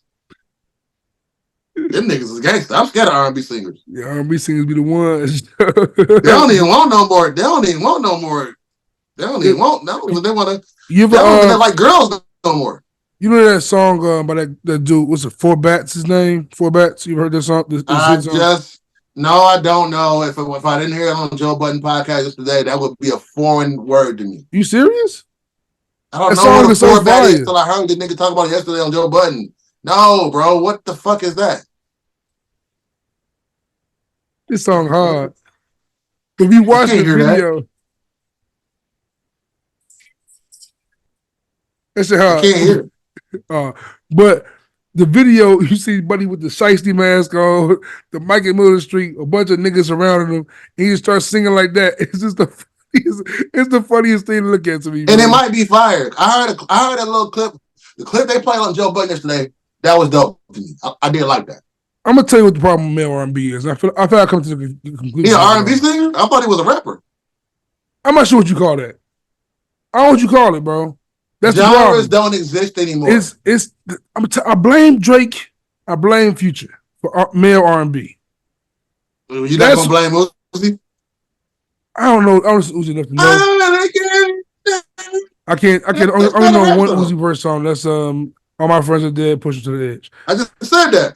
I don't really care if you know. Yeah, that's what he said. Oh yeah, yeah. He looks at daughter. Like you gotta blame him. She cracking up. That's funny. That's funny when I do that. That's funny. She cracking up. I don't know. Yeah, like when Drake became the hybrid R&B singer, like it made these it just changed everything. It changed everything. Everyone wants to make Crew Love. Oh, you're not gonna blame your mans for that? Chris Brown? 808s did it. 808s is the reason all 808s is the emo side. And I love 808s. 808s, but Drake tried to do it. RoboCop is my shit. For sure. But Drake tried to do it in a gangster way. Like Kanye was still soft with his shit. Drake came out and about fuck that nigga that you love so bad. Like that's a you Drake have felt like that before. For sure. But I'm saying Drake, but as a you know that's what you don't want that you don't want that from an R&B song though. That's a hard record, but you don't want that being. I mean, they were saying it. They was dirty. They always been dirty. That shit. Marvin's Room is hard. It's so more. It's so much more. I don't know, bro. I don't know. What do you think about Drake hopping on that song as a remix? What song? The Folk Bass dude. Drake does that. He does that, yeah. From Migos to Black Boy JB to Fetty Wap, he's done that for years. Yeah, Drake does that. Do you think that adds pressure to the artist he puts it on, or is just public perception? It don't add pressure. It ends their careers. You think so? Always. When have we not seen anything other? Migos.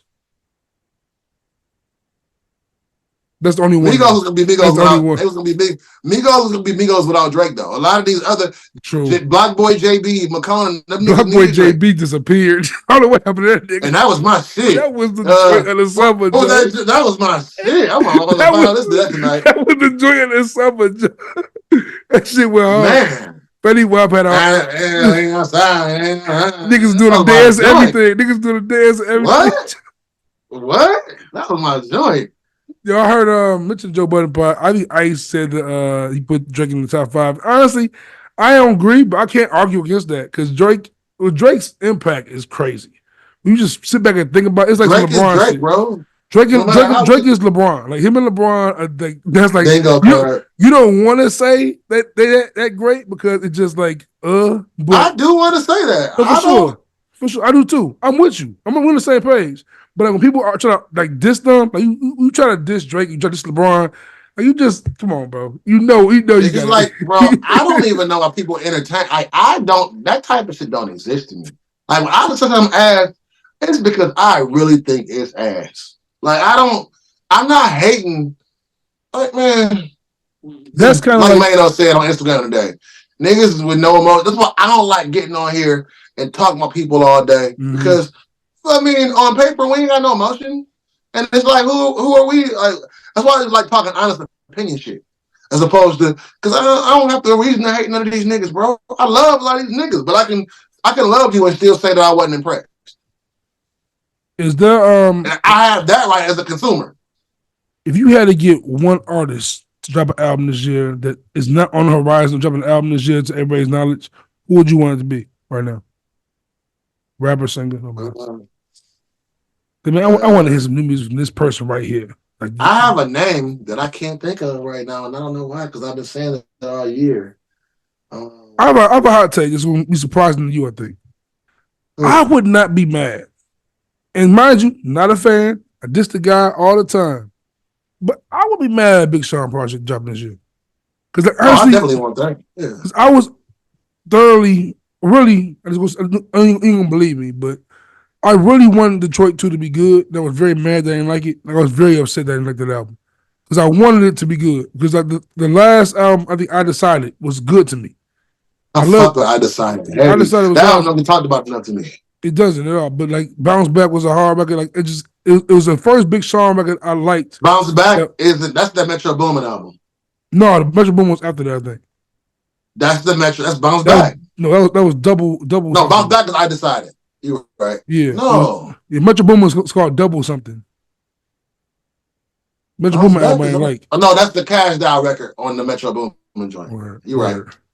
But like, also another person, keep it Detroit for you. I need Royce, man. I need Royce, bro. Like, what you doing, Royce? Where you at? I heard Bobby Boy the other day. You know Oh my what? God. See, Prime all the three. people I'm gonna say gonna be underground as hell. I need Prime Right. 3. All the people I'm gonna say gonna be underground. I want to hear Red Cafe today. Like I want to hear, you know what I'm saying? Like I want you mad some Fab right now. I'm ready for Fab. That's what I'm ready for. I'm ready for Fab.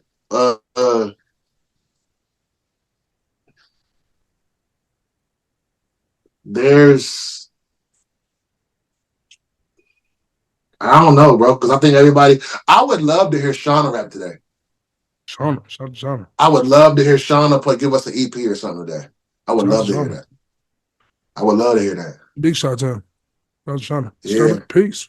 I'm like craving some Shauna because I think that her albums get slept on. What did Rhapsody have? Rhapsody dropping soon. Okay. I'm on her broadcast channel on Instagram, so I'm getting all the updates. She got a true. single dropping. I love Rhapsody, my nigga. Yeah, Rhapsody dropping like before summer. That's tough. I love Knife Wonder, so I'm expecting some great beats from that side as well with Rhapsody's amazing. Jay always welcome, especially on election year. Jay's welcome. A Jay-Z album. That'd be very interesting right now, bro. I ain't gonna lie to you. That'd be a very interesting listen. You know, I really wonder, bro. I know this like some shit that don't matter for real. It's a straight goofy topic. I wonder what Hov is saying to Meek Mill right now. I would love to hear that conversation. I would love to hear that conversation. Hold on, I gotta go use the bathroom. I've been drinking all this water and apple juice. It's a bad combination. It's a bad combination. It'll clear your parts out real nice. Oh God, I need that. All right, man. You ready to get back into it? Let's get back into it. Yeah, man. I know we ain't got a lot of time. We didn't always spend a whole hour and a half talking about hip hop, so I don't want to do a 3 hour. We are hip hop heads. We are average Joes. That's what this pod is, man. Some average Joe. Yeah, you want to talk about the niggas more than I do, though, because I don't really want to talk about that. I don't see. For me though, when I talk about people, it's mostly nostalgia based. I don't care about what's going on right now. I don't want to talk about. That's the thing. I don't want to relive an era I can't relive all the time. Like I don't want to talk about. Like it's cool. We're beyond hip hop heads. We're hip hop heads at heart, but we're music fanatics in general. So we can talk music for hours. And I don't want to talk music all the time, even be I don't even consider this a music podcast. But I think that for me, I haven't finished the chat, but I was watching Joe Rogan and Cat Williams, and that piqued my interest so much that I didn't want to finish it in one day. Because I like conversations that are about things that people don't even know. Because I realize that's why I get so deep when we talk about the most simple things, because I'd rather be talking about something way more complex. But we also can't get out of here without addressing the elephant in the room, bro. What's that? You like elephant in the room? That's funny to you? A Fat Joe? There's no elephant. You see an elephant here? Is there an elephant here? You see the Fat Joe album? No. Fat Joe got an album? No, he's called Elephant in the Room. That's the album he had back in the day. Oh. Isn't that the album with the Shanti joint? No, that's What's Jose. love got to do? That's Jose. He don't got no elephant in the room album. That's jealous. Jealous one's still heavy. Maybe Elephant in the Room with Busta Rhymes there. I don't know. One of them. Somebody might have one, but but go ahead. You left this episode with a cliffhanger, sir. And I was high, so I forgot what it was. I was high, so I forgot what it was. We can't, and I don't know, and I'm not gonna pry too much if I can't, but we left this episode. You had a different energy last episode, sir. Well, what I do?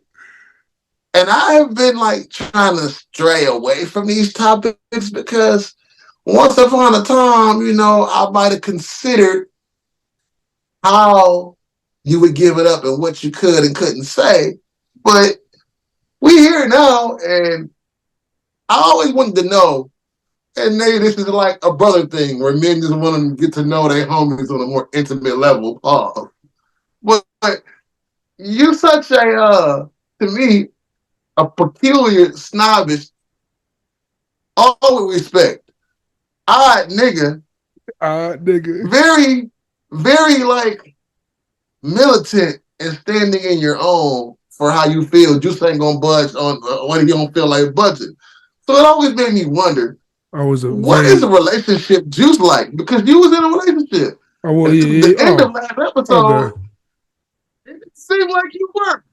So I mean, it's kind of much of the same of that. Like, that's just, when we put it that way, I just didn't think about it, putting it that way, then yeah, I guess it's much to do with like my stuck in my ways kind of way. Or like my I don't know. Me as a person, I'm loyal by fault at times.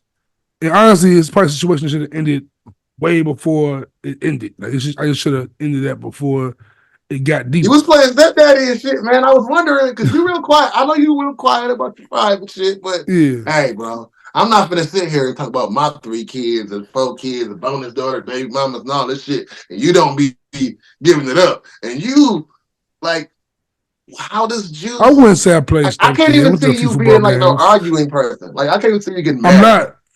I'm not. That's the problem. Like, I can't do arguments. That drives me away. How does Juice get to a point where Juice is single again? When Juice realizes that, like, all right, I'm going to have to argue here, and the argument all the time. Like, not even that. Not even that. Like, we just got to a point where I had to address something that I let pass too many times, and right. when I did it finally address when keeping it passive goes wrong. Exactly. Like, pretty much, like, it got to a point where now I'm feeling like, all right, now I feel like I'm allowing something that I just do not like to happen a lot. And I'm not addressing it at all. My attitude would change around the situation. And next thing you know, we just cool again. Or we just, that little moment of tension I let pass by. And now I'm just going to ignore it. And I couldn't do that shit anymore. It was like, all right, yeah, Joe. So like, I'm tired of doing this. I'm tired of doing that. I'm tired. I just pretty much listed my grievances, and I realized, oh, I'm just not happy with this person. Like, this person ain't for me. And if I fuck around, have a kid, I fuck around, do something else that's more permanent down the line, I'm gonna regret that shit for way longer than I just these 2 years. So it was tough. Like, it's still kind of tough. We still cool. We still, I'm saying, ain't no like bad blood, but at the same time, it's like, yeah. It's weird. I'm not really good at I'm not good at that. I'm not good at the confrontation shit, the conflict shit. Like, it's sometimes just never been. I'm not good at it either. I am good at it, but I'm not good at it. I shouldn't be good at it, but I'm toxic, so. Right. And like, it got to a point where like I'm seeing myself like, damn near, you know what I'm saying, doing shit I don't feel comfortable doing as far as like trying to move out the relationship and shit. I'm not the sneaky cheating nigga type. If I'm gonna cheat, I'm gonna break up. You know what I'm saying? If it's still pulling out. Look at you. Yeah. Such a good guy. What? You're such a good guy. Aww. I feel like if I get to the point where like, it's cheating time, like, all right, I'm really considering. I really want to cheat. Like, it's not like I'm considering, like a mistake. Like, you know how cheating, you can cheat by mistake type shit. Like, I'm just being, saying, tipsy, whatever, and some shit just happens. You can cheat by mistake. You can, for sure. Like, you made the choice. You made the choice. I don't think no woman. This is why we need a women's moderator for stuff like this. They don't understand it, but you definitely can cheat. Maybe we need you because it can just happen. Yeah, you're not thinking. Like, you just completely in the moment, and you just disregarding somebody. I think women overthink, and I don't want to, because I don't want to treat, when we do get on these topics, I don't want to treat women like they're monolithic, because I've dealt with enough women to know that every single woman is its own particular case, no matter what it is. But I do think that molecularly, is that a word? Molecularly? Something like that. I think the way that men and women are set up, while none of us are particularly alike, there are some basic things that are a tad similar. And Absolutely. I think that women It's overthink. chemistry. So I think a lot of women overthink so much that they underestimate our stupidity and ignorance. Not to say that men are stupid or ignorant by default. I'm just saying this. They don't understand. They overestimate our ability to compartmentalize not thinking at all. This is gonna sound hella toxic, right? But like, it's also just that men and women look at sex differently. Like, That's what I'm saying. I can fuck a hole in the wall and not. She don't even gotta be cute. real shit. Like, I mean, even as things are changing to some degree, but it's like there was a time where it's like, even as kids though, like a girl cherishes their virginity. especially as kids, Girls, they getting brought up on Disney movies, and the princess and women are taught to hold their gift. exactly. It's a flower. It's a precious flower, Right. And especially if you grew up in the hood, you 10 and you got like a 17-year-old uncle, like you ain't fucking nothing yet. Exactly. Like you as a boy, you damn near if you hit the 17 out fucking, like they looking at you like you good. That's why. Like, hey, looking at you like, hey, you all right? Hey, what you doing? What the fuck? Ain't no girlfriend here? Looking back at it, I wish I would have waited and thought about that more. Because Like, I could have put so many things on the forefront as opposed to chasing skirts, but like it's like girls is definitely taught to like cherish their virginity longer while boys. hey, lady viewers, if we get some, as we progress and we start talking about things outside of music, I'm gonna start pillow talking and dry snitching about everything. Because I'm learning to accept my role in a lot of things, bro. I am a pillow talker. I just am. Now, let's define pillow talking because I feel like there's two different definitions of that. I'm probably all of them. I don't talk about I don't talk about other niggas to my girl in the bed though. Not the kind of pillow talk. I mean, but talking with other niggas wouldn't be pillow talk. No, I'm talking about. I'm not talking to no niggas about what I'm doing. No, talking to your girl about other niggas in the bed. I'm talking about. That's also considered pillow talking. Like you in the bed with your girl. Hold on. Say that again. When you in the bed with your girl and y'all are gossiping about other niggas, basically. They're talking about niggas in general. Or you say you hit a chick. Wait, what? I don't get what you're saying. Say you hit a chick, right? You hitting a chick and you dissing another dude afterwards. Not in the midst of y'all situation. So that's pillow talking. Who would the dude be for me to be dissing? A nigga that she like type shit? Oh, you mean like talking to a chick about another nigga? Yeah. Oh, no, I'm not doing that. That's what I'm talking about. Yeah, that's what I'm saying. No, that's what I'm saying. See, when I said, to me, that's dirty macking. Dirty man, yeah. That's not pillow talking to me. That's dirty macking. That's like, I'm not finna down no other nigga to get I'm not finna down no other nigga to get some shit that I can get without even mentioning him.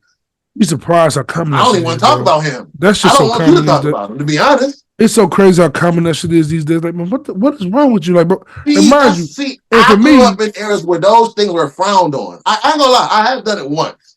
But when I did it once, and it was personal between me and this one nigga. We was cool, too. Chasing down, we was having some nigga shit, but I did it in a sense of, I went to say something to this nigga, he went back to her. Well, okay, this is how it happened.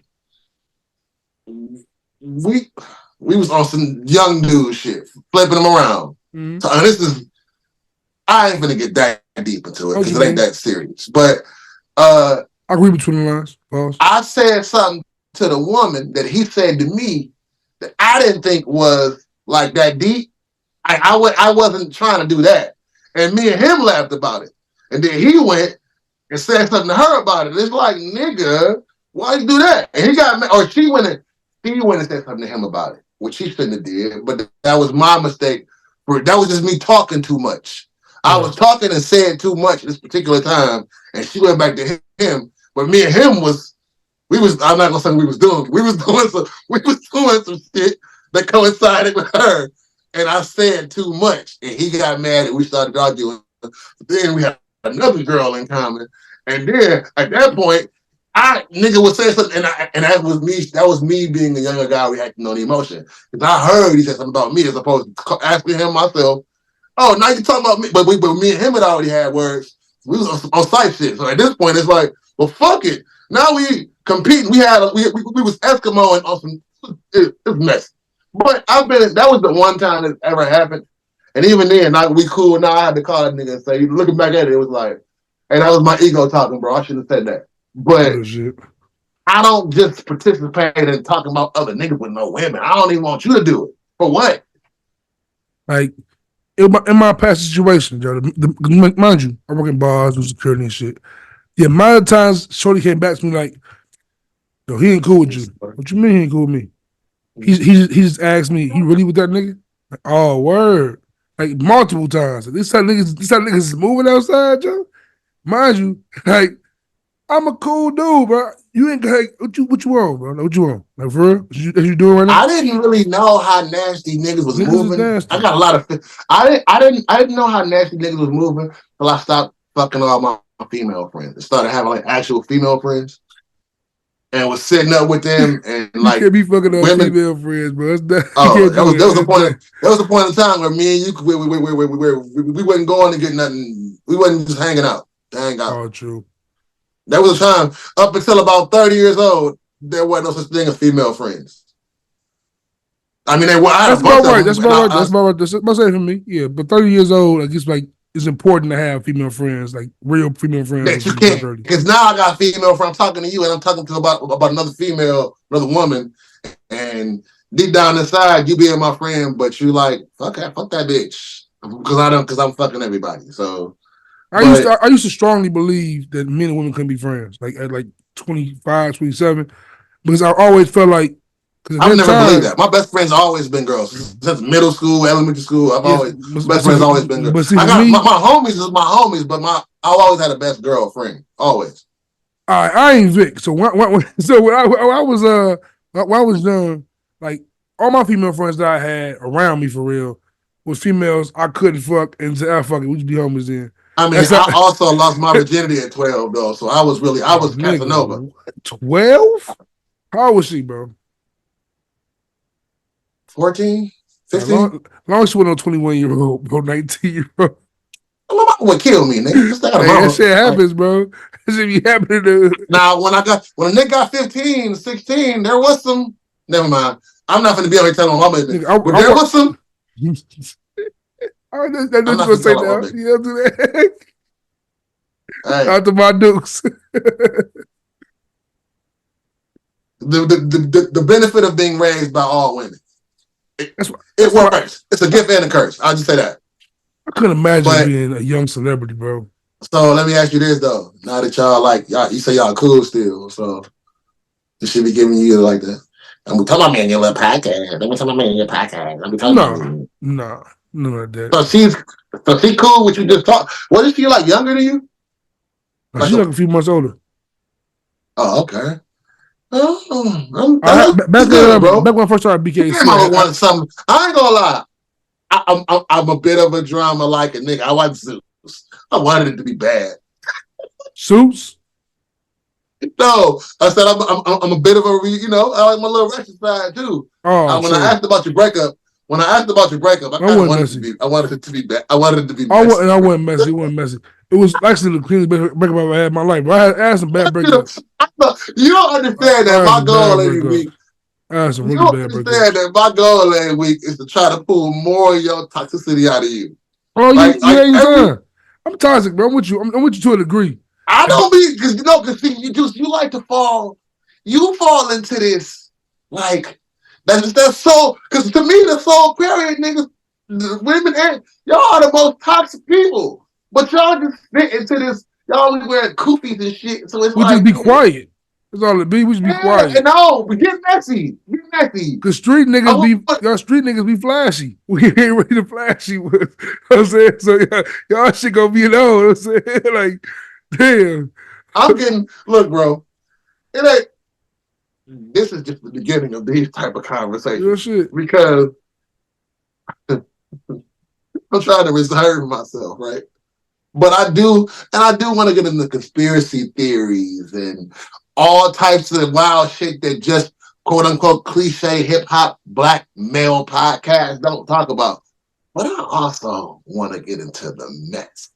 do, bro. I do. My inner my inner. I got a little bit of Wendy Williams in Little here, Wendy bro. Williams, little old school Charlemagne. I do. I grew up on Geraldo and Jerry Springer, dog. Donahue. Before Charlemagne got his skin Ricky Lake. fixed. Ricky Lake. I used to fake sick. I used to fake sick to watch Ricky Lake. Right after Sunset Beach, nigga, the story. Jenny Jones. Oh, Jenny Jones. Nigga, fun fact, real funny story, bro. I might have been in I think it was 11th grade when that happened, 10th or 11th grade. Nigga called into our school, bro. This is back when they had the little the box TV. It used to show you Channel 1 in the morning in the corner. And a nigga came, called the office during lunch. This is the one time we got out of school early, bro. Nigga called the school and said, if the Jenny Jones trial gets found not guilty, I'm blowing the school up. This is before social media when you can track it down. Oh my God. That's a real bomb for real bomb. We had to go home early, bro, because the nigga called it a bomb threat for the Jenny Jones trial, bro. Hell no. Oh, high school in the 90s was such a beautiful thing. What a time, man. What a time. What a time to be alive.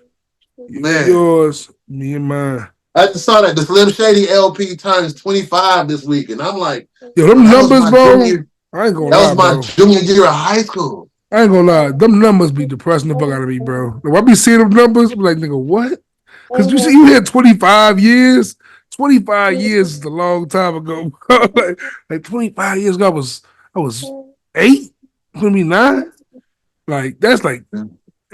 I had a memory back then. I could remember shit going on around that time, bro. That's the one good thing about me. I got memory like an elephant. I can't remember last week or yesterday, but if it happened 20 years ago, more than likely, like nigga, it's almost to the point when you bring up 98. That's how I remember stuff. Like by what album I was listening to that year. Real shit. Like, Real okay, shit. That was 11th grade. That was Guerrilla Warfare. That was 98. That was you see what I'm saying? Like, that's how I put years together. 99, that was Guerrilla Warfare. Was 99. That was my senior year. 400 Degrees was 98. Ghetto Dope was 97. Like, you see what I'm saying? Like, or some shit like my brain worked like that. That's how I remember years. It's about what we were listening to, when niggas was wearing.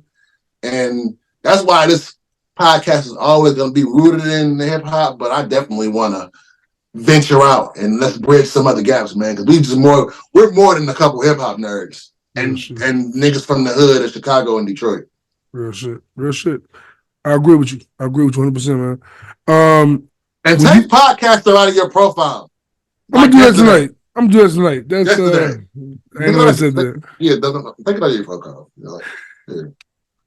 At least they'll say content creator or some shit like that. What's the other one back in the influence? No, what's it called? I'm gonna have to go check mine. Mom might say that because mine's outdated. Yeah, real shit. Like nigga, I remember I was helping TT with her shit. I was helping her podcast back then. So this shit off the ground. Like, we do podcaster. Yeah. Yeah, man. Matter of fact, all of y'all do that. If you're not like Drink Champs or Nori or Math Alpha, they should say podcast. I don't think. Take podcast. That's the name of the episode. Take podcast out of your profile. Mention the Math Alpha, bro. What's wrong with your man, bro? Fuck, what did you do now?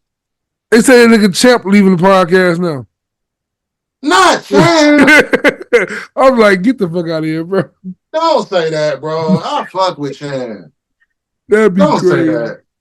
You gonna have me get on Instagram right after I leave this. It was hey, I didn't get the show last episode. Wrestling heads, wrestling like thank you, Sting.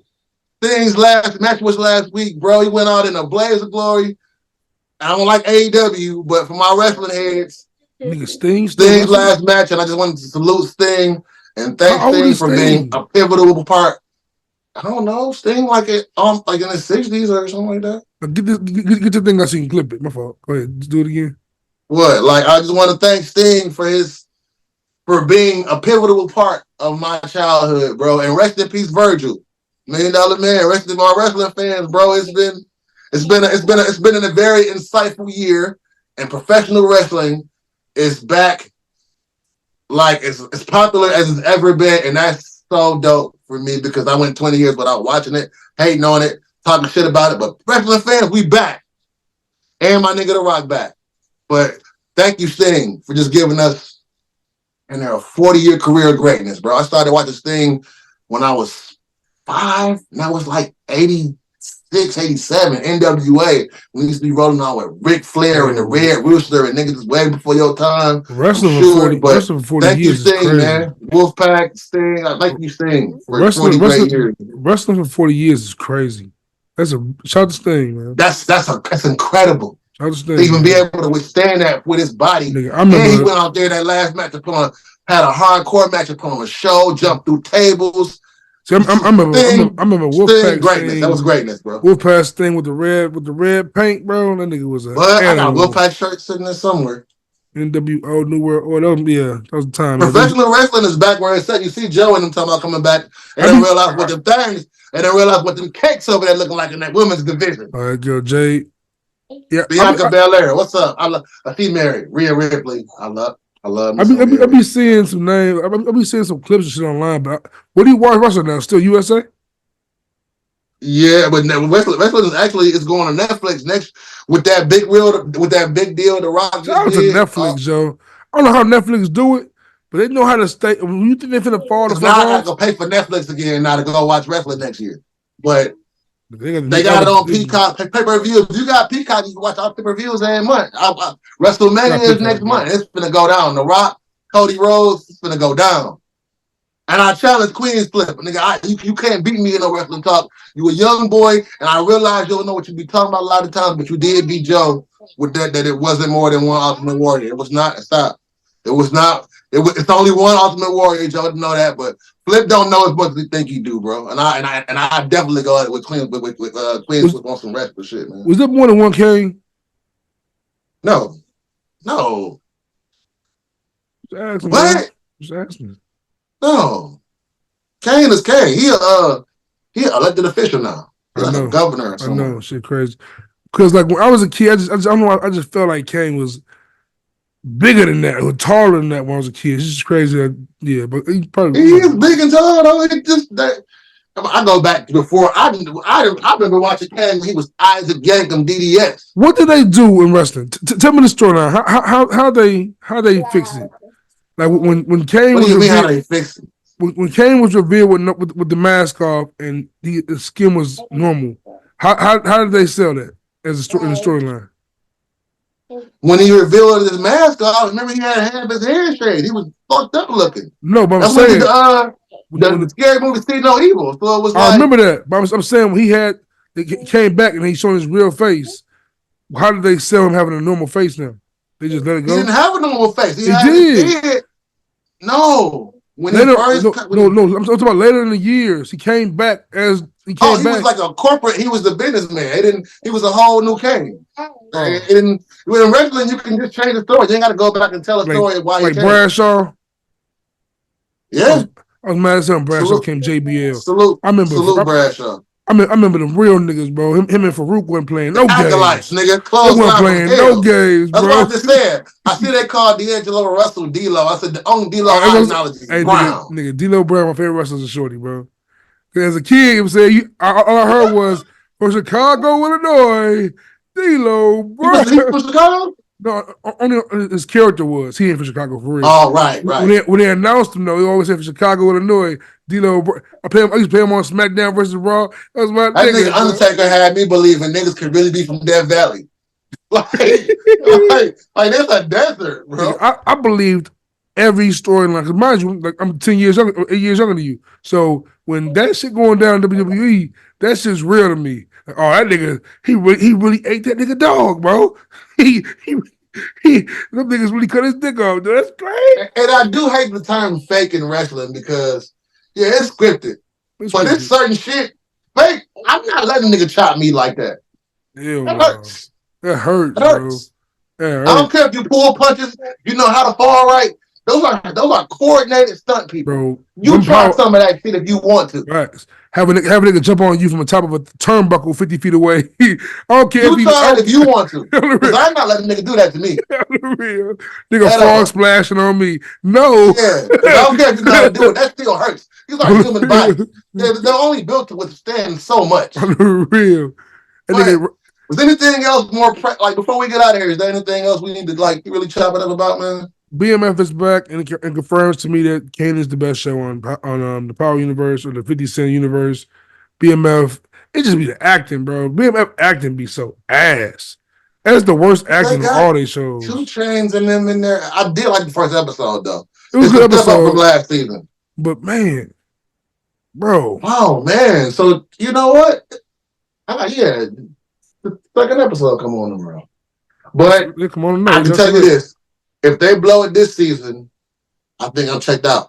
But the good thing is, speaking of BMF, there's a possibility Big Meech will be coming home next year.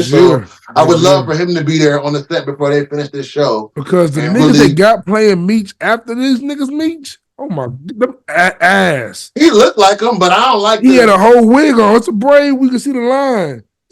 Come on. Niggas been wearing wigs. You see what Tyler Perry movies look like. Exactly, nigga. I don't want that from 50. I would rather Big Meech come home and play himself, though. That'd be hard. He's too damn buff now, though. He too buff. That nigga buff. Pause. Pause when nigga being buff. And T too big. Pause. T look like me. Oh, Big Meech. I said T. I said T. Southside T. T look T huge. Oh no, yeah, he definitely couldn't play himself at this point. That's what I'm saying. He can't play himself. I think Meech good though. Meech definitely good. Or Hit Boy Daddy. Big Hit. Big Hit. That's my favorite person from 24. That is my favorite. I swear to God, he's my favorite Instagram follow. He is my favorite new person. Big Hit. Salute to you, Big Hit. He is my favorite person in hip hop right now. You been talking as a character in a TV show. My favorite new person. He is my favorite person in this season of hip hop. Oh God. Yes, Vic. Yes, Vic. I'm with that. That's fine. In this season of hip hop. In this season of hip hop, Big Hit is my favorite nigga of this year, bro. I promise you it is. That's episode title. And the album hard for real. I could have, to be honest, I love that the game gave him that assist. I want to hear a Big Hit album by himself. We need a Big Hit with some features. I like Big Hit, man. He's one entertainer. I love to see the fathers come back home from prison and continue where the government tried to fuck us at. Hey, let me y'all come back home and get off that shit. In news, we don't talk about too much. Real quick, what's your take on Charleston White? I just had this conversation before we got on. My bad, My bro in Houston just asked me about Charleston White, and bro, I don't have no. Okay, let me start with love. First off, where did he come from? Where did he come from? He's from North Carolina. I think, I'm saying, but where did this? He came from social media, bro. Stream the same way. He came from the same place everybody else come from. Instagram, social media, I don't know shit. But end of the day, personally, if you asking me just off the drip, what's your take on Charleston White? I think he's a goof. I don't really fuck with dude. But for other people that do, I used to be real militant about like, why you fuck with this nigga? But at the end of the day, he is entertaining. Everybody has one of them old smoker uncles in the hood, one of them niggas that come down your block who just know how to go fast, Freddie. Go fast. Go fast. Go fast. Like everybody got one of them. And I feel like he is the epitome of that. I don't think he's no sucker. I don't know if he is. I don't care if he is or he ain't. I just think he's entertainment. He sells niggatry at the highest level, but I think he's a goofy nigga because to me, he's the equivalent of a nigga. To me, he like Ghost from Power. Like, you want to sell dope and work with the police and get niggas told on. So for me, you call him Ghost from Power? You call him Ghost from Power? From niggas, like in the mentality of, like, you want to speak for this shit, like, oh, I'm here, because everybody be like, but he be right, he be saying some real shit. Anybody can do some real shit and be right. A broken clock is right twice a day. So it's like, yeah, you might be making perfectly logical sense with what you're saying here. But if you also go out and start shit with these random niggas who you know from this place who gonna react this way, and you playing with niggas' names, disrespect people's families, perpetuate a lot of the same problems, then how can you be for the cause if you contribute to the problem every day? So that's how I feel about him. But if niggas entertained by him, he's entertaining. Yeah, what you want me to say about it? Apparently him and Boosie just got into it again. I don't care. I don't care. I don't care who I get into. I don't want to hear that. That nigga's perfect. How you say certain things was out of your algorithm? That nigga not in my algorithm, dog. No, I brought that up really because Vlad commented on it. I want to just say Another nigga that's not in my algorithm. for sure. I'm with you. Right past. I don't want to see you on Drink Champ, nigga. It's decent. Talking about Tupac. I don't know who works, him or Jada. What you mean? When it comes to talking about Tupac, nigga, you might as well be. Ah, you got what you meant, brother. He been Jada Kiss. He been Jada Kiss. That is hilarious. Who say niggas' names more? Who say Pac name more than Jada Pinkett and Vlad? Nobody. I don't think nobody do. Shouldn't like to say that much. But real quick, shout out to Jada. She been quiet. For 6 months. We got Uncle Murder. Hey, Uncle. Speaking of Uncle Murder, I don't know if you heard the Uncle Murder album yet. Go listen to it. Uncle Murder album's fire. I can't stop listening to that shit. Uncle Murder's fire. But it might turn you off because there's a lot of violence. I like violence. My favorite rapper is Biggie Smalls. Y'all be too good. My favorite rapper is Biggie Smalls. Nigga, you from Chicago? My favorite rapper is Biggie Smalls. Stop.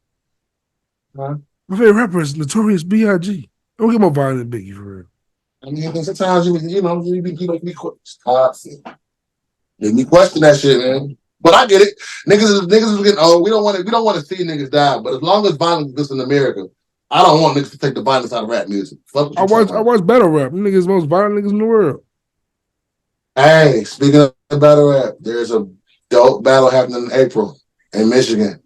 Keisha Gotti, Calico, it's Calico's Battle League, April 14th. Yeah. I am going. I will be there. If you up for a road trip, I'll be there. What's the state of battle rap to you? What's the state of it to you right now? I'm not even paying no mind because I'm tired of everything being like, if I want to watch baddies, I'm going to watch baddies. I don't want to see like battle rap be like baddies. I don't want to see NBA be like baddies. I don't follow the optics of it. But, do you think battle rap needs a league? Oh yes, they need multiple leagues. I mean, yeah, like, but I feel like where I think it should happen, I don't think it should be a league. You talking like NBA, like big arena? No, like URL, or where it is now. I don't think it should be leagues. I think they should get rid of the leagues. I think leagues is the wrong way. If you don't get rid of the leagues, how are you gonna fucking host battle events? Okay, leagues in that sense is fine, but like, I feel like if you look at the word league, I just feel like it throws me off at times. So I think it should be like promoters for different events. So yeah, that's fine. If it's that way, then yeah. But I feel like it should be all under one. You should be able to find it all somewhere. I shouldn't just die searching for a damn. Like how do you watch these things? URL app. Yeah, but when it's not URL. YouTube. When it's Arsenal's league, when it's Calico's league. That's all on YouTube. What are you talking about? They always drop like 4 months after the event happens. No, they don't. No, they don't. But I mean, that's because they do pay-per-views, so they gotta get their purse person. I order pay-per-views, or you know what? I'm gonna put you on to the. We'll talk off camera. I'll put you on to the bootleg game. Hey, shout out to the niggas. I'll put you up to the bootleg game for sure. But because like I be trying to catch it all, but is it all? I be confused. Like, are they all signed to Smack, or are they all signed to somebody else? No, it's a bunch of different. It's WWE, WCW at this point. RBE, URL, Geechee got his league, The Riot, Arsenal bought UW back, Calico just started, Black Mafia, BMF Battle League. It's the first event in April, and you gonna want to be there because this card is Calico on the card. Like I said, Geechee, I ain't never seen Geechee live, so I ain't been to a battle event. Was